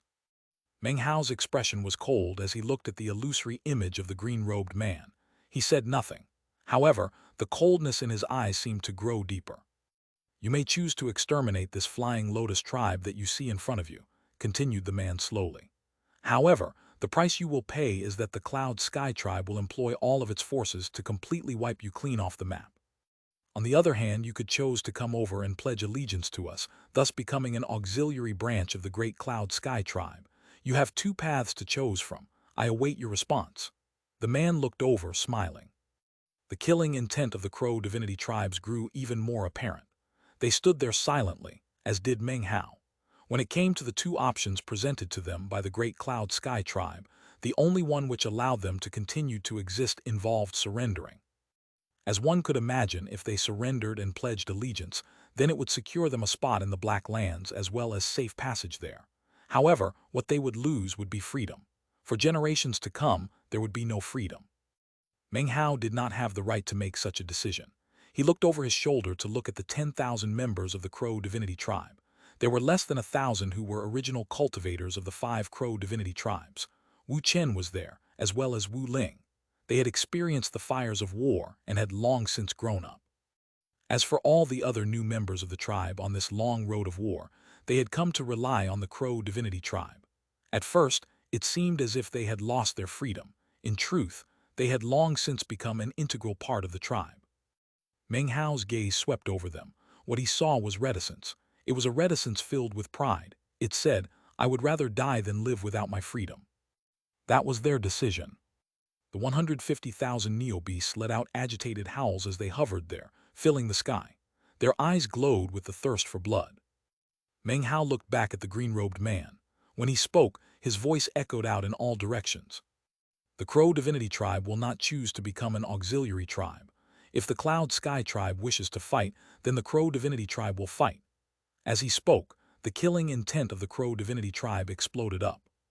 All the members of the Flying Locust tribe began to pant nervously, their faces pale. In terms of strength, they really did not measure up, which meant that they were in a hopeless situation. The green-robed man's eyes narrowed. He looked at Meng Hao for a long moment before suddenly laughing. "My intentions were good in making my offer," he said. "However, if you and the Crow divinity tribe do not wish to become an auxiliary tribe, fellow Taoist, then let's just drop the matter. It seems there really have been too many misunderstandings here. Fellow Taoist, I wish you and the Crow divinity tribe good fortune. Please be on your way to the Black Lands." The green-robed man smiled once again and then slowly vanished. After seeing the Crow Divinity Tribe and the 150,000 Neo-Demons, he knew that a war with them was not something that the Great Cloud Sky Tribe would pursue. The power of the Crow Divinity Tribe had grown to the point where it now truly was qualified to possess a demon spirit. The Great Cloud Sky Tribe was not willing to pay such a heavy price only for a demon spirit. The end result would be that the Great Cloud Sky Tribe would lose multiple auxiliary tribes. Even many members of the main tribe would also surely perish. Recently, there had been many strange developments in the Black Lands. Everything seemed peaceful, but in fact, there were a lot of secret struggles going on. The Great Cloud Sky Tribe couldn't afford too many losses at this point. In fact, the spirit-severing patriarchs currently in the Black Lands couldn't afford to step foot back out into the Western Desert. If they did, with the spiritual energy cut off, there was a high likelihood they could encounter other hostile spirit-severing experts from great tribes, which would result in deadly slaughter. In such a time of momentous change, caution and prudence were the foundation of a great tribe's ability to survive and thrive.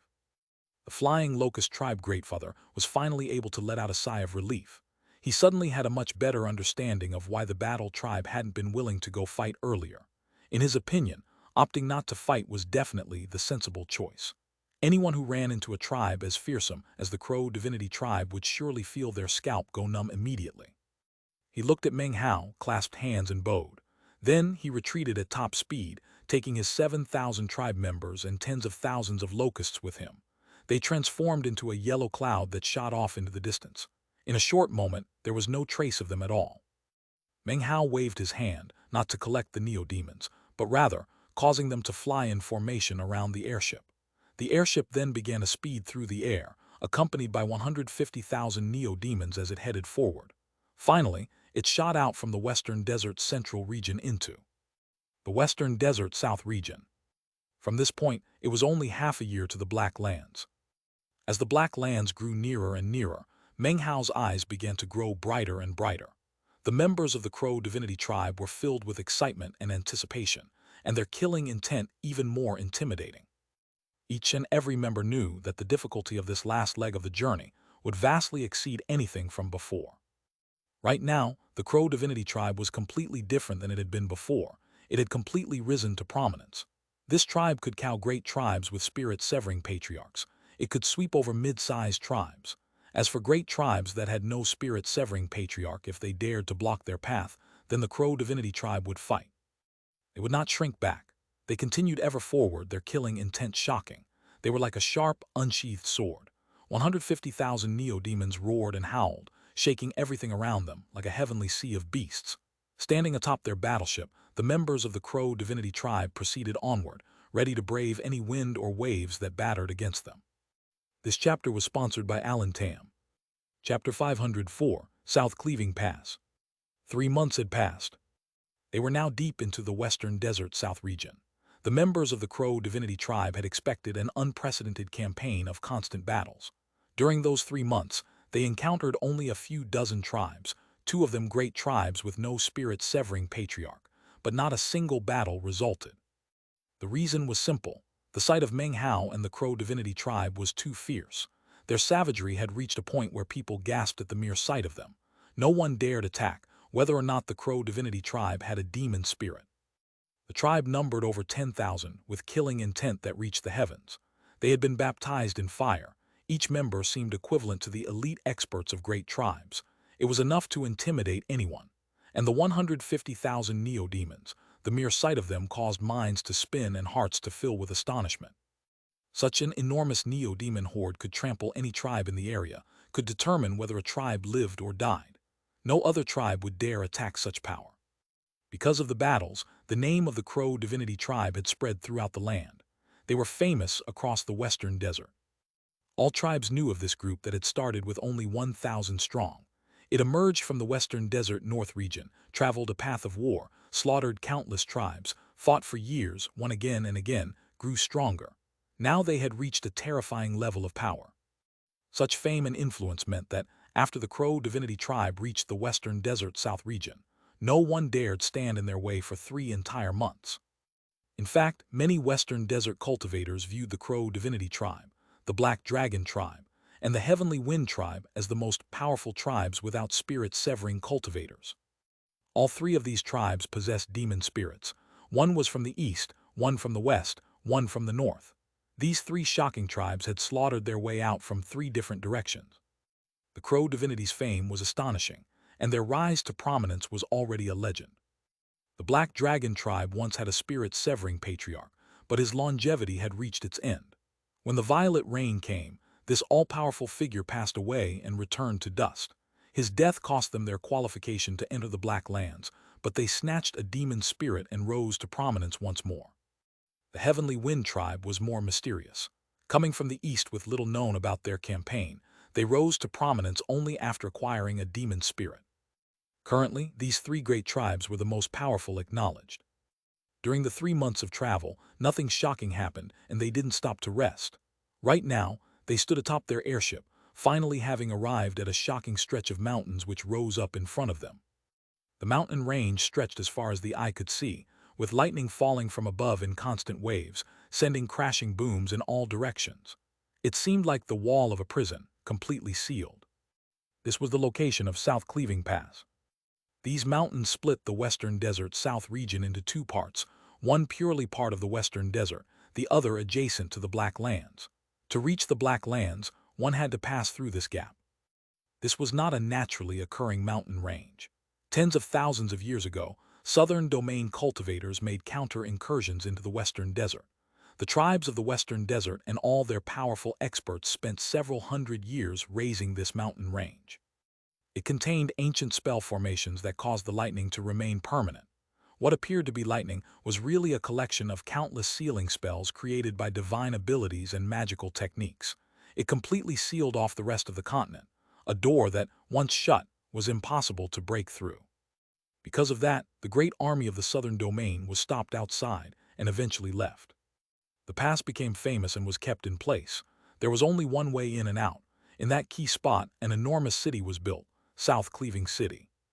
Any tribe wishing to step into the Black Lands had to pass through this city. It was strategically vital and heavily guarded.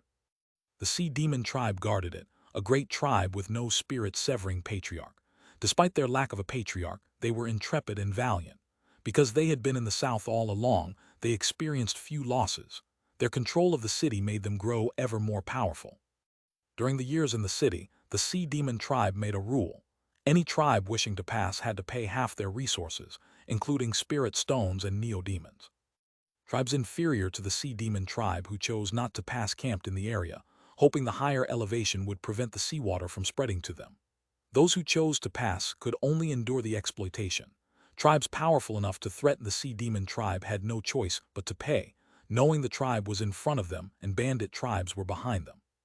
Only someone, incredibly stupid or egotistical, would dare not to pay. Behind the Sea Demon tribe lurked the shadow of the great Heavenly Pursuit tribe, one of the three leaders of the Heavenly Court Alliance.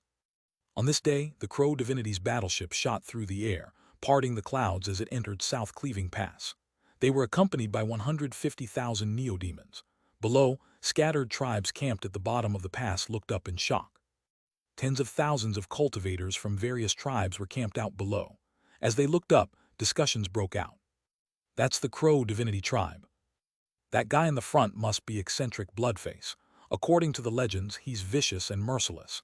He's not even a cultivator. He was incarnated from a neodemon, the totemic sacred ancient of the Crow divinity tribe. 3 months ago, when the Heavenly Wind tribe faced up against the Sea Demon tribe, they had no choice but to give up half of their valuables in order to be able to travel through. I wonder what the Crow divinity tribe will choose to do. Within South Cleaving City, the Sea Demon tribe members looked out with scorn, pointing toward the Crow divinity tribe. The elders looked coldly from the city wall, contempt written on their faces. The Great Father and High Priest didn't even appear. The Crow divinity wasn't worthy of their presence. As the Crow divinity tribe neared, a Sea Demon tribe elder appeared, an early nascent soul stage cultivator with an expression of haughtiness, as if everything he saw was beneath him. The sight of 150,000 neodemons shocked him, but he didn't lose his lofty pride. The Crow divinity tribe's airship came to a stop. Meng Hao stood on the prow, frowning at South Cleaving Pass. "If you wish to travel through the pass," said the elder coolly, "produce all your valuables. After thorough inspection, we take half as payment. Then you may pass. The same goes for your neo-demon horde. The cultivators from other tribes grew silent, their eyes glowing as they watched the Crow Divinity tribe. They didn't dare tangle with the Crow Divinity tribe, but if the neo-demon horde were reduced by half, diminishing their power greatly, they might have the guts to attack. A black cloud formed on the other side of the pass as 3 tribes appeared, each numbering over 10,000, with tens of thousands of neo-demons. They hovered near South Cleaving City like rapacious plunderers waiting for a tribe to emerge from the pass, their gazes locked on the Crow Divinity tribe, greed growing in their eyes. Meng Hao's frown deepened, the coldness in his eyes sharpening. The Crow Divinity tribe members stood silent, killing intent spreading out. The great fathers of the 3 bandit tribes exchanged glances, looking at Meng Hao with cold, mocking smiles. After all these months, we finally hooked a big fish. 3 months ago, other tribes tried to rob the Heavenly Wind tribe. They let them go in the end, but snatched good loot. The richer they are, the more powerful. Even without demon spirits, they might enter the Black Lands, though the Crow Divinity tribe has won. The priests and elders were panting, eyes shining with bloodthirst. They were confident the Crow Divinity tribe would not dare defy South Cleaving Pass rules. After all, the Heavenly Court Alliance supported the arrangement. They have a demon spirit and will definitely travel through, sooner rather than later. More bandit tribes are gathering behind them. When they emerge, they'll have lost half their resources and neo-demons. Faced against 3 bandit tribes, the fighting will be fierce, but they're flanked by more tribes, so the result would be the same. I wonder what they'll choose. Tribes unable or unwilling to pass saw the black cloud and 3 tribes radiating killing intent. Their faces flickered, their minds filled with dread. The entire Crow Divinity tribe was silent. Up on the walls of South Cleaving City, the Sea Demon tribe members chatted and laughed, looking contemptuously at the scene. The Sea Demon elder grew impatient. His voice cold, he said, "You're the Crow Divinity tribe, right? If you're not going to pass, screw off this instant." Meng Hao slowly lifted his head. When he spoke, calm but resonant like thunder, echoing with massive sound waves, he said, "Would you pipe down?" Sea Demon could also be translated, Siren. Chapter 505, Do You Dare to Attack? As his voice echoed, the heads of more than 10,000 tribe members snapped up, eyes radiating killing intent. Meng Hao's gaze was icy as his hand stretched out, suddenly producing a long, black spear. This was the spear given to him by demon weapon Lonlatum, refined from the devil construct and filled with 10% of its power, the devil's spear. As the spear appeared, the clouds roiled and shocking killing intent manifested. The Crow Divinity tribe's response and the appearance of Meng Hao's devil's spear attracted the attention of the 3 great tribes on the other side of the pass. Smiles appeared on their faces, though deep inside, they felt the Crow Divinity fighting the Sea Demon tribe was impossible. The Crow Divinity would only dare to attack if they were crazy. The tens of thousands of cultivators inside the pass noticed their smiles. In this moment when anything could happen, they began to discuss anxiously. Those tribes on the other side have no way into the Black Lands. They roam about outside, plundering and killing, mainly to rob tribes emerging from the pass. Many tribes have been destroyed that way. Those people really do believe the rumors. Who knows who started them? We believe them too. In the final moments of the apocalypse, whichever tribe survives the final chaotic battle will have a chance to enter the Black Lands. As long as the 3 leaders approve of that tribe's power, they'll be taken as an auxiliary tribe. This rumor had spread throughout the past few years and was deeply ingrained in the local cultivators' hearts. Many tribes without demon spirits had come to truly believe it. Meng Hao stood on the battleship's prow, devil's spear in hand. Black mist roiled around him, within which countless vicious, savage faces could be seen. Ear-piercing laughter rang out, like night birds' cries or skulls being grated together, cold and hair-raising. The Crow Divinity members behind him stood up, killing intent roiling from their bodies, bloodshot eyes burning with fire. Their desire to kill was intense, but their hearts were calm. Each one looked like a heroic veteran of hundreds of battles. "What do you think you're doing?" said the Sea Demon elder in the middle of South Cleaving City, giving a cold, disdainful snort. "You want to attack the Sea Demon tribe," he said arrogantly. "You've got guts, but if you dare make even a single attack or spill even a drop of Sea Demon tribe blood, your entire tribe will be exterminated within 3 days." He was convinced they would not dare attack. This was just posturing to reduce the toll. He had seen many tribes like this. None had dared actually move, all had bowed their heads in compliance. The sea demon tribe members on the walls laughed coldly, scorn and disdain clearly visible.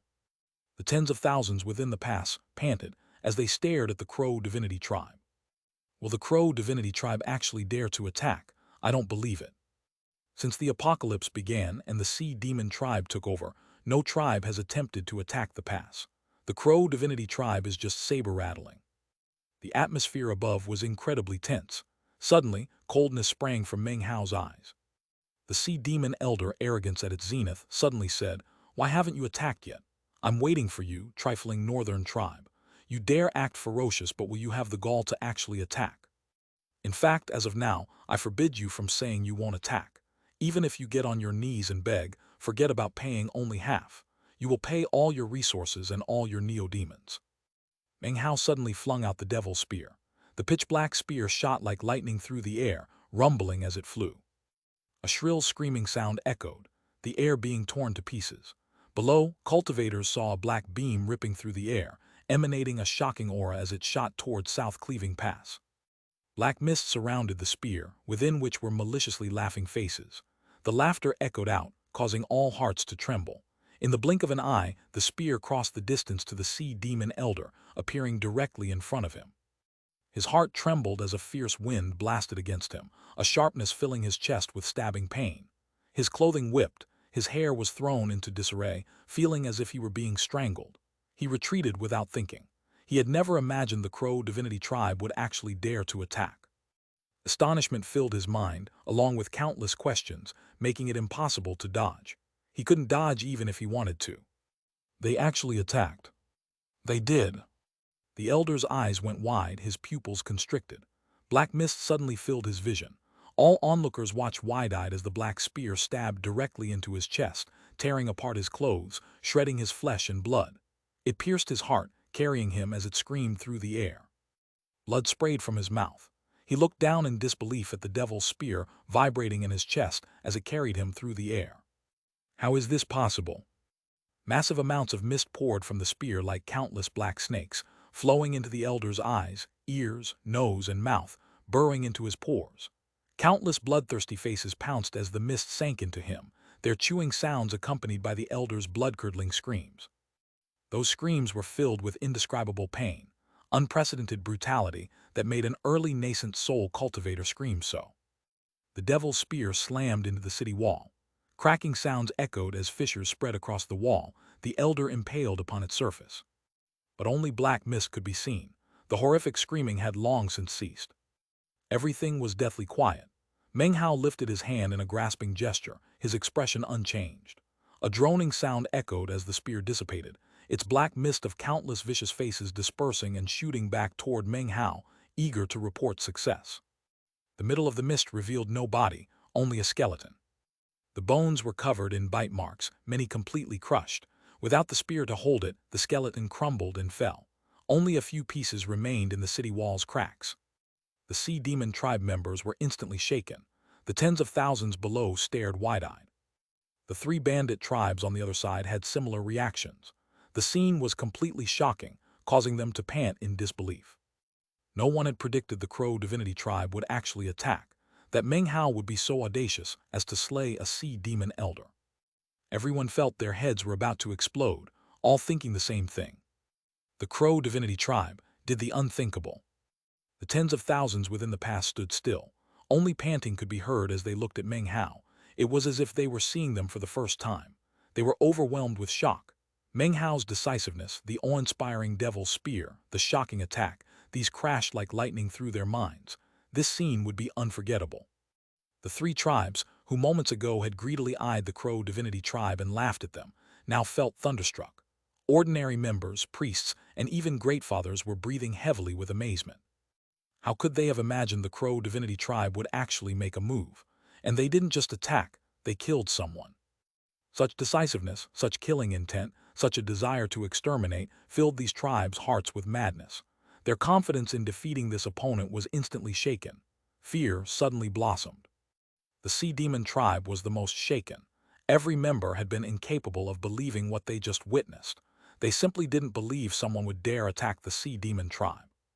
After a long moment of deathly silence, enraged cries erupted from South Cleaving City. More than a dozen figures charged forward, followed by tens of thousands of neo-demons and 20,000 tribe members. A red-haired old man, the sea demon Greatfather, charged with them, his face filled with shock and fury. Meng Hao's black mist returned and reformed into the devil's spear. He pointed it forward and cried, "Fight!" The more than 10,000 Crow Divinity tribe members' eyes turned red, and they shouted, "Kill them!" The entire tribe shot forward like fiends and monsters who had survived hundreds of battles.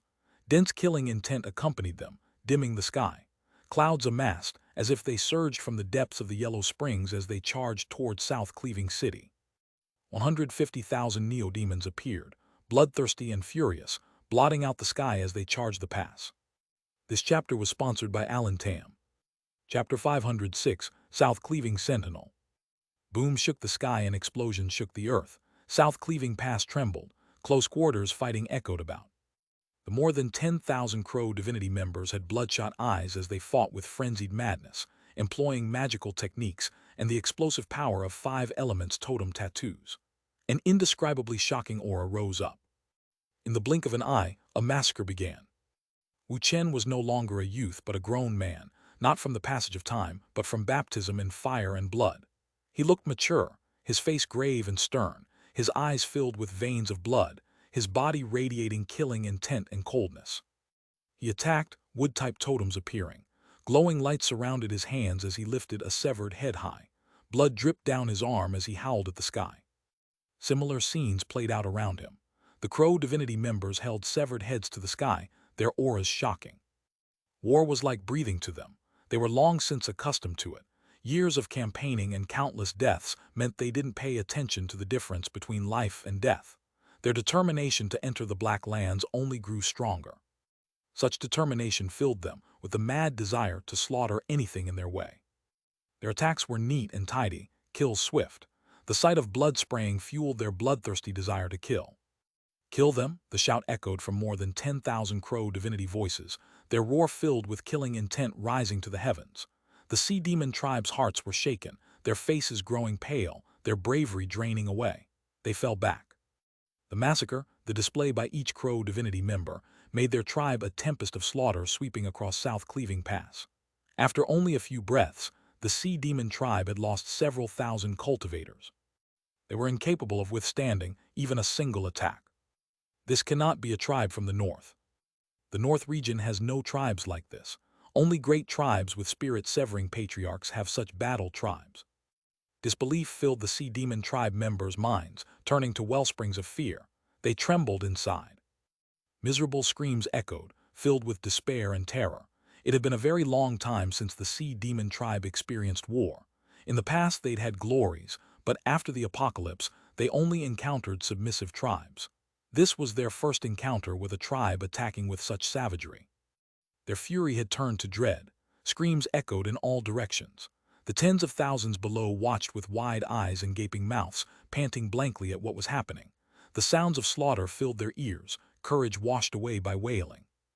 It seemed what they watched wasn't real. But soon, all the blood, ruthlessness, and slaughter became incredibly clear. This is the Crow Divinity tribe. They've become so powerful. The sea demon tribe is like dried weeds and rotten wood beside them, easily crushable. The observing cultivators could only breathe heavily, hearts filled with intense shock. The Crow Divinity members seemed like sharp arrows, stabbing into South Cleaving Pass. Not a sea demon member could resist them. Over their long campaign, the Crow Divinity had reached 14 nascent soul cultivators, 2 late stage, 5 mid stage, 7 early stage. These 14 slaughtered toward the sea demon's nascent soul cultivators, the two forces slamming together. Deadly fighting broke out. Booms echoed, shaking the mountain peaks. The slaughter shook heaven and earth. Meng Hao floated coldly above, not attacking. His 150,000 neo-demons swept forth with crushing will. Any resistance was like trampling weeds and smashing rotten wood. The sea demon tribe's neo-demons were instantly shredded, transformed into food. Meng Hao did nothing to gather them. His neo-demons had been starving for months and were enjoying a sumptuous feast. He held the devil's spear, eyes sweeping the battlefield. 2 old men appeared, having slipped past all obstructions. Their cultivation bases were not weak. Flames of fury raged in their eyes as divine abilities manifested. Totemic power exploded like an ocean, transforming into a sea demon image that shot toward Meng Hao, exuding massive pressure. Meng Hao's expression was unchanged. He lifted the devil's spear and stretched it out. Like a long dragon crossing a sea, devilish mist exploded out. Countless misty faces shot toward the old men. Meng Hao used none of his own power. This was purely the devil's spear's might. He sensed the spear would not last forever. Refined from a devil construct, its devilish will would fade with time and dissipate completely. It would fade whether or not he used it. Booming filled the air as the two old men shot backward, blood spraying from their mouths, faces filled with astonishment. Devilish mist bored into them, ferocious mouths biting them. Their faces fell as they retreated. No longer did they harbor thoughts of attacking, but the crow divinity nascent soul cultivators immediately blocked them. Ferocious roaring suddenly erupted from South Cleaving Pass. Blue ripples shot into the air, forming an expansive sea. The tens of thousands below panted. Some immediately recognized the ripples. Sea Demon Totem. The roaring and spreading ripples caused the Sea Demon tribe members, being rooted, to suddenly find hope. Their eyes glowed with wild joy. The ground rumbled as an area within South Cleaving City collapsed. A blue beam of light shot up. Ripples spread like sea waves as it shot toward Meng Hao. A creature appeared, blue scales covering its body, shaped like a human with a fishtail and 4 arms. Each hand brandished a trident dancing with lightning. A shocking aura exploded out as it roared toward Meng Hao. Before it could get close, the Outlander beast appeared. As it slammed into the creature, the parrot also appeared, flapping its wings and squawking. No fur or feathers, damn it. You also have no fur or feathers. Beloved concubine put it to death. Amidst its squawks, the parrot transformed into a spearhead shooting toward the totemic sea demon. Huge booms filled the air as sea demon tribe members died. Blood rained down onto South Cleaving Pass. Even their souls were destroyed. The battlefield was a mass of redness. The sea demon tribe seemed about to be completely exterminated when the Great Father let out a miserable howl. Main tribe, save me. South Cleaving Pass began to shake. Multiple fissures appeared on South Cleaving City's surface, spreading rapidly like lightning bolts. Buildings collapsed, dust billowed. A strange murmuring echoed, a calling to an enormous ancient statue beneath the city. The statue slowly broke out of the ground and rose up. It was pitch black with 8 arms. At first it seemed like the sea demon totem, but its aura felt completely ancient, tinged with evil. As it rose, its closed eyes suddenly opened. Its ceiling shattered and its soul awoke. The ancient statue's soul power exploded out. As its eyes opened, a tremor ran through Meng Hao and profound deadly crisis filled him. Though his eyes widened, he did not retreat. His right hand lifted and he hurled the devil's spear toward the statue. The spear split the air, transforming into a beam of blackness. South Cleaving Sentinel.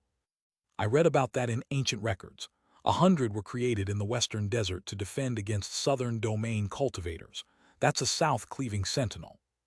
A black-armored sentinel. No wonder the sea demon tribe controls this area. Their totem is similar to this sentinel. Is the sea demon tribe descended from this thing? As the tens of thousands below discussed, the devil's spear shredded through the air. In the blink of an eye, it was in front of the statue, heading toward its forehead, carrying devilish mist filled with countless vicious faces. The statue ignored the devil's spear, its eyes glowing as it stared at Meng Hao.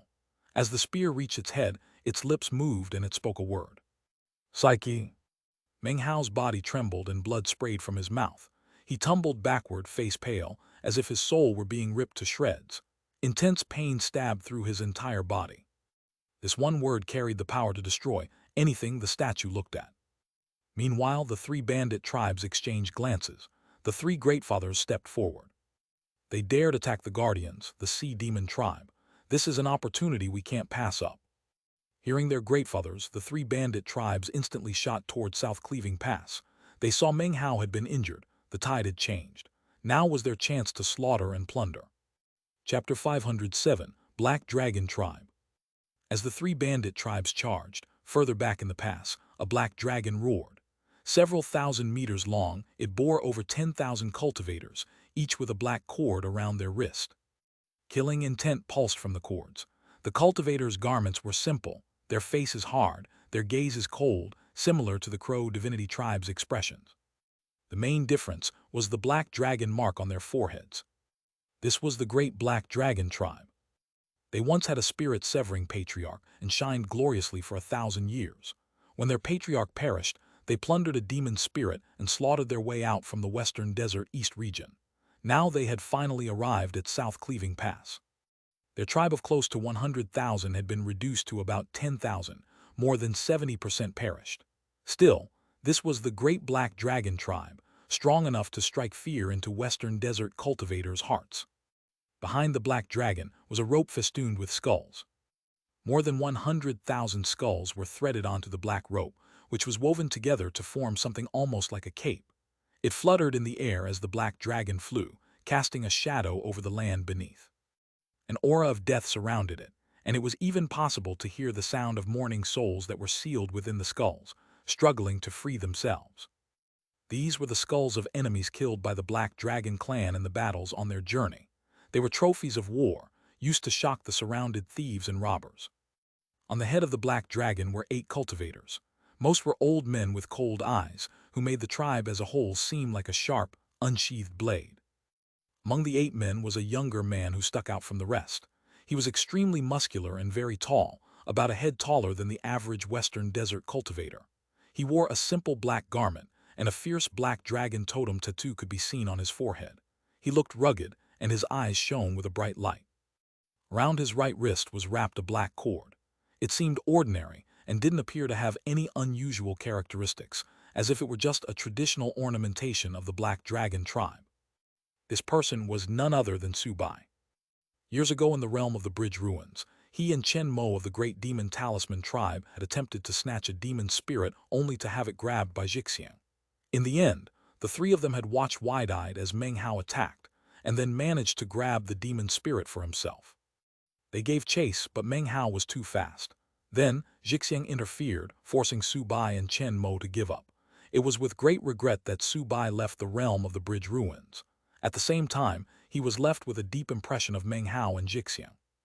As the Black Dragon tribe neared, it instantly attracted the attention of the tens of thousands of cultivators who were watching the battle between the Crow Divinity tribe and the Sea Demon tribe. As soon as they looked over, they recognized the Black Dragon tribe. Instantly, their faces began to flicker as they wondered what the tribe would choose to do. Subai looked at the battle unfolding in South Cleaving Pass, lightning dancing in his eyes. He saw Meng Hao retreating from the bizarre statue, blood oozing from his mouth. He saw the Sea Demon tribe, the strange 8-armed statue, and 3 bandit tribes whistling toward them. He was quiet for 3 breaths, then lifted his head and laughed. "Eccentric bloodface, Meng Hao, I've heard your name mentioned recently. I've been following the rumors with great interest. You led the Crow Divinity tribe from the western desert north region all the way here. You've really caused me to admire you." His laughter was bright and crisp, filled with genuine admiration for Meng Hao. Stories about the Crow Divinity tribe, Meng Hao, and the events in the realm of the Bridge Ruins had spread far and wide. His feelings toward Meng Hao could be summed up as mutual respect between those facing similar situations. The Black Dragon tribe and Crow Divinity tribe started in much the same situation, though the Black Dragon tribe was a bit better off. After the apocalypse, their patriarch perished and they lost their qualification to enter the Black Lands. Tribe members fell into hopelessness and despair, besieged by old enemies. But the patriarch had made preparations, and Subai rose to prominence, leading them on a path of slaughter that restored their faith. The great Black Dragon tribe was firmly entrenched in history. This similarity was why Subai lifted his hand and pointed. "I, Subai, detest those who interfere in the battles of others. Crow Divinity tribe, allow my Black Dragon tribe to obstruct these 3 bandit tribes." The Black Dragon roared and the 10,000 Black Dragon tribe members poured forth, transforming into black beams as they charged, accompanied by neo-demons. They shot into the battlefield and continued directly toward the incoming 3 bandit tribes. The great fathers of the 3 other tribes instantly shouted out, "Subai, what are you doing? There are no ill feelings between us. We didn't attack you either. We're only helping South Cleaving Pass. Don't tell me that you're also trying to break through the pass like the Crow Divinity tribe. Great Black Dragon tribe, you need to think things through clearly. If you start fighting us, then it means you're declaring war on all the bandit tribes. Once you leave the pass, you won't be able to move a single step." "I've already thought things through clearly," replied Subai, his voice cool. Rumbling killing intent spread out from the members of the Black Dragon tribe. The faces of the members of the three bandit tribes fell as intense fighting suddenly began. Subai laughed coldly. He had thought things through clearly. Even if this hadn't happened, he knew he'd be surrounded by bandits after passing through. He admired Meng Hao and the Crow Divinity tribe. Defying South Cleaving Pass was something even he couldn't do. Before coming here, he had grudgingly decided to hand over half his tribe's belongings. But now, an opportunity existed that Subai could not pass up. He would never attack the Crow Divinity tribe. In this apocalypse, the Black Dragon tribe and Crow Divinity tribe were the two most suitable tribes to form an alliance. Subai had thought it through. Divided, we fall. Alliance is the best decision. Find the Heavenly Wind tribe, form a three-tribe alliance, and we can fight those damned bandit tribes outside the Black Lands. He was certain the Crow Divinity tribe and Heavenly Wind tribe were thinking the same. The slaughter began. Booms filled the air. Meng Hao wiped blood from his mouth as he halted, not paying attention to the Black Dragon tribe. He had to devote complete attention to the bizarre statue. The devil's spear had stabbed into the statue's forehead, crumbling its head. 3 of its arms had been shattered, but when the spear circled back and stabbed again, it inflicted no damage. It had suddenly lost effectiveness. Meng Hao's heart trembled. The statue's remaining eye glittered coldly as it looked at him. Without hesitation, he produced the blood-colored mask and put it on. A bloody aura billowed around him. Jiclan blood clone. Red glow shined from his forehead as a blood-colored strand turned into a drop, wriggled, and expanded into a blood clone identical to Meng Hao. The statue's mouth opened as if to speak when the blood clone suddenly shot toward it. The statue closed its mouth. It allowed the blood clone to pounce, yet no injury occurred. Meng Hao found this difficult to believe. The blood clone passing through was taken aback. The statue's ghastly voice echoed, "Destruction." A thunderous roar filled Meng Hao. His mind exploded with power 3 times stronger than his 5 elements type power. It felt like a sword tearing through his brain, stabbing into his mind, ripping everything apart. Blood sprayed from his mouth, his face went pale. He suddenly felt incredibly weak. The statue's divine ability was extremely bizarre, and Meng Hao was powerless to block it. He bit his tongue, using pain to clear his head. His eyes were bloodshot as he turned into a beam of light shooting directly toward the statue instead of retreating. The blood clone doesn't work, he thought as his speed increased. He transformed into green smoke and black moon. As he neared, he lifted his right hand and blood immortal divine abilities manifested. Booms filled the air as he unleashed them all, but none hurt the statue. His face fell. He waved his hand and the Lotus Time formation appeared, spinning and rumbling as it unleashed Time's power. Ineffective. Divine abilities are useless. Magical items are useless. The devil's spear only worked once. What is this statue made of? Meng Hao's eyes flickered with killing intent as he endured the splitting pain. Why did the devil's spear work once? When the blood clone neared, it was about to speak, then shut its mouth. Hundreds of ideas flickered through Meng Hao's mind. His eyes narrowed. Don't tell me. He gritted his teeth and shot toward the statue, preparing himself. The statue's remaining eye gleamed with mysterious coldness as it spoke for a 3rd time. Incantation. Psyche destruction incantation. As the 3rd word left its mouth, Meng Hao lifted his hand and employed the 8th demon sealing hex, pointing toward the statue's open mouth. As the sound came out, it suddenly stopped. Meng Hao slapped his bag of holding. 4 wooden swords appeared, transforming into prismatic beams shooting toward the statue. Simultaneously, the blood clone pounced. Screaming sounds echoed as the devil's spear shot forward. The time sword formation rotated. Blood immortal divine abilities were unleashed. As incantation left its mouth, booming erupted. A massive rumble shook everything as the statue trembled. The 4 wooden swords caused it to lose all power to resist. It collapsed as the devil's spear slammed into it. The blood clone absorbed its life force. The time sword formation transformed it into ash. Meng Hao's blood immortal divine abilities destroyed the ash. Meng Hao coughed up blood. After the statue spoke its final word, power 3 times more powerful exploded inside his body. Thankfully, it lasted only a brief instant. The statue was destroyed, the pain short. Blood oozed from his eyes, nose, ears, and mouth. As he tumbled backward, he produced handfuls of medicinal pills and instantly consumed them. He looked up at the disappearing ash, his eyes gleaming coldly. When its mouth was closed, it couldn't be hurt. When its mouth opened, it revealed its weakness. Subai's name in Chinese is Zubai. Su is a common surname. Bai means white. Chapter 508, A Bet. The eight-armed statue's destruction was like a death knell for the sea demon tribe's future. The 10,000 crow divinity tribe members fought fiercely. 150,000 neo-demons screamed through the air. This was not a battle, this was a slaughter. Miserable shrieks filled the air. Violet rain and fresh blood showered down through South Cleaving Pass, mixing with blood from previous battles. Meng Hao floated in midair, eyes shut, rotating his cultivation base to absorb medicinal pills and heal. Pain like countless stabbing needles filled his mind. The statue had been powerful. If he hadn't noticed its weakness, if it opened its mouth a fourth time, even at the great circle of four elements, he would have been powerless. His soul would have been ripped apart, his mind exploded. Thinking back, Meng Hao was shocked. He realized he had to be vigilant about the Western Desert and its bizarre things. The arrogance from his powerful cultivation base was gone. As he healed, a shocking massacre played out around him. The sea demon tribe's powerful experts tried to break through, but they were intercepted and kept from even getting within 300 meters of him. Blood-curdling screams echoed as sea demon members were beaten back and killed ruthlessly. Less than 1,000 remained. Despair washed over them as they realized complete tribal extermination was approaching. There was nothing they could do. The Crow divinity's valiance and brutality exceeded their imagination. This tribe had the madness to self-detonate rather than be slain, something few sea demon members could do. Too few chose self-detonation, and it helped little.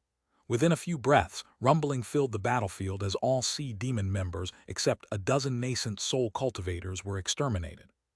The sea demon tribe's neo-demons had long been consumed by Meng Hao's neo-demons, who hadn't eaten in months. Even the bones were crushed and eaten. The sight shook the minds of tens of thousands below in the pass. They panted, watching in daze, completely shocked. What they witnessed would be branded into their minds for the rest of their lives, a feeling that the Crow divinity tribe would never be defeated. As the tens of thousands panted, Crow divinity members rushed to plunder South Cleaving City. On the other side, the Black Dragon tribe fought the three bandit tribes, whose minds spun from what they'd seen. They were astonished. The Crow divinity members were like gods of war. Intense fear and shock rumbled in their minds as they retreated. Meng Hao's eyes opened. He transformed into green smoke with a visible green moon, appearing behind a sea demon mid-nascent soul stage elder fighting Oyunzi. The elder's face fell. As he was about to dodge, the devil's spear shot forward, piercing his defenses and plunging into his chest, stabbing through his heart. Devilish mist exploded with countless excited savage faces swarming him. Within a few breaths, Meng Hao pulled the spear back and disappeared, leaving only a skeleton which fell. Oyunzi took a deep breath and shot off to assist other tribe members. When Meng Hao reappeared, he was next to another sea demon tribe elder. The man's face fell and he instantly began to retreat. However, before he could get very far, a bloody flash of light appeared in front of Meng Hao as the blood clone appeared. Considering the blood clone's speed, the old man was incapable of evasion. In the blink of an eye, the blood clone pounced on him. It departed a moment later, taking all of the old man's life force along with it. Meng Hao attacked like lightning. Wherever he went, powerful experts of the sea demon tribe perished screaming. In a short period of time, 3 defiant howls could be heard. The sea demon tribe greatfather, high priest and grand elder all shot backward in retreat, each one moving in a different direction as they attempted to escape. The moment they began to flee, though, a despairing, plaintive roar echoed out. This roar came from none other than the sea demon tribe totemic sacred ancient. Because of the death of all the tribe members, the totemic sacred ancient strength suddenly decreased rapidly. Furthermore, the blood clone had long since cast its eyes toward it. Taking advantage of another of the Outlander beast's attacks, the blood clone finally pounced, sucking away its life force and essence. In the blink of an eye, the sea demon tribe totemic sacred ancient let out the miserable shriek just now. As the sea demon tribe totem was destroyed, blood shot out of the mouths of the greatfather and the others, who were in the midst of fleeing.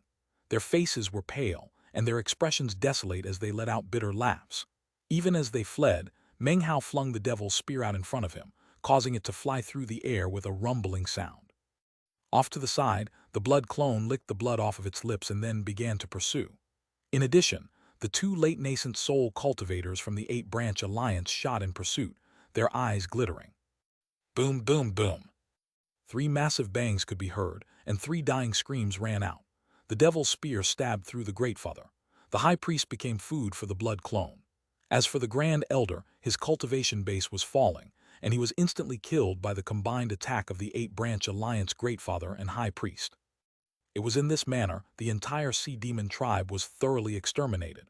Not a single person remained. The tens of thousands of cultivators within the pass were left completely shocked. Their gazes were filled with awe as they looked toward the Crow Divinity tribe.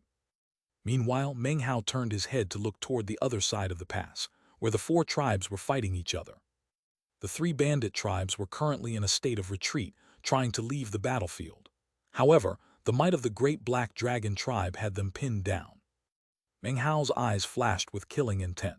He had just exterminated the Sea Demon tribe, so he would naturally show no soft-heartedness toward these three tribes who had planned to take advantage of the situation. Meng Hao didn't even need to say anything. He lifted his hand and made a clutching motion, causing the devil's spear to materialize. He pointed forward, and the members of the Crow Divinity tribe instantly charged forward into the battlefield outside the pass, their eyes red with death. Meng Hao strode forward, instantly picking up speed as he transformed into a beam of light that passed through South Cleaving City and South Cleaving Pass. As he neared the battlefield, he saw that the Great Black Dragon tribe was primarily battling one of the three tribes. The other two were simply pinned down and couldn't leave. He glanced over the battlefield, whereupon his gaze came to rest on Su Bai. Su Bai saw him, and instantly both of their eyes began to shine brightly. Meng Hao narrowed his eyes and then gave a slight smile. His body turned into a beam of light as he shot toward the tribe that was engaged in fierce battle with the Black Dragon tribe. Following the lead of Meng Hao, the thousands of members of the Crow Divinity tribe also flew in the same direction. Su Bai laughed heartily, and the glow in his eyes grew more intense. He fell back 2 paces. Following his lead, so did other members of the Great Black Dragon tribe. They stepped aside to create a path so that Meng Hao and the Crow Divinity tribe, like a long dragon, could thread through them. There was no need for any words to be exchanged between the Black Dragon tribe and the Crow Divinity tribe. There was no prior consultation or discussion. Instead, both tribes instantly began to inflict fatal blows upon the bandit tribe. The sound of the slaughter echoed about. Black dragons circulated around Su Bai as he made extremely vicious attacks. As for Meng Hao, with the devil's spear in hand, every place he went echoed out with blood-curdling screams. Either of these two tribes were incredibly powerful and valiant. When they joined forces, they were like 2 sharp sabers, stabbing directly into the bandit tribe. In the blink of an eye, screams of pain rose up. The faces of the greatfathers of the other 2 bandit tribes instantly filled with fear. Without hesitation, they took advantage of what was happening to try to retreat from the battlefield with their tribes. Damn it, the Great Black Dragon tribe and the Crow Divinity tribe actually have the gall to be so domineering. But it doesn't matter, they'll inevitably be outmaneuvered later by other tribes. We don't need to do anything. The path ahead of them is filled with other bandit tribes that will look at them like tigers eyeing prey. The 2 bandit tribes retreated as fast as they could. However, the instant they left the battlefield was the same instant in which the final members of the first bandit tribe were surrounded by the Crow Divinity and Black Dragon's tribe and killed. The entire bandit tribe was completely eradicated. This development slammed like a lightning bolt into the hearts of the Greatfathers and other tribe members of the other 2 tribes. They began to flee even faster. The moment the first tribe was exterminated, Su Bai laughed and said, "Brother Meng, why don't we have a little competition?" "That's just what I was thinking," replied Meng Hao coolly. "Great, these remaining 2 tribes are about equivalent in power. Let's see which of the 2 of our tribes can wipe one out first." Su Bai's eyes glowed brightly. He could tell that Meng Hao also harbored thoughts of forming an alliance. However, in such an alliance, one of the 2 of them would be in the lead position, the other would be in the secondary position. This competition would choose which of them would be the leader and which would be secondary. The instant Su Bai's words left his mouth, he pointed out with his right hand. In response, the members of the Great Black Dragon tribe shot forward with killing intent toward one of the bandit tribes. Meng Hao smiled faintly. The killing intent of the Crow Divinity tribe rose to unprecedented heights as they roared toward the other fleeing bandit tribes. As for Meng Hao and Su Bai, they floated there in midair, refraining from attacking.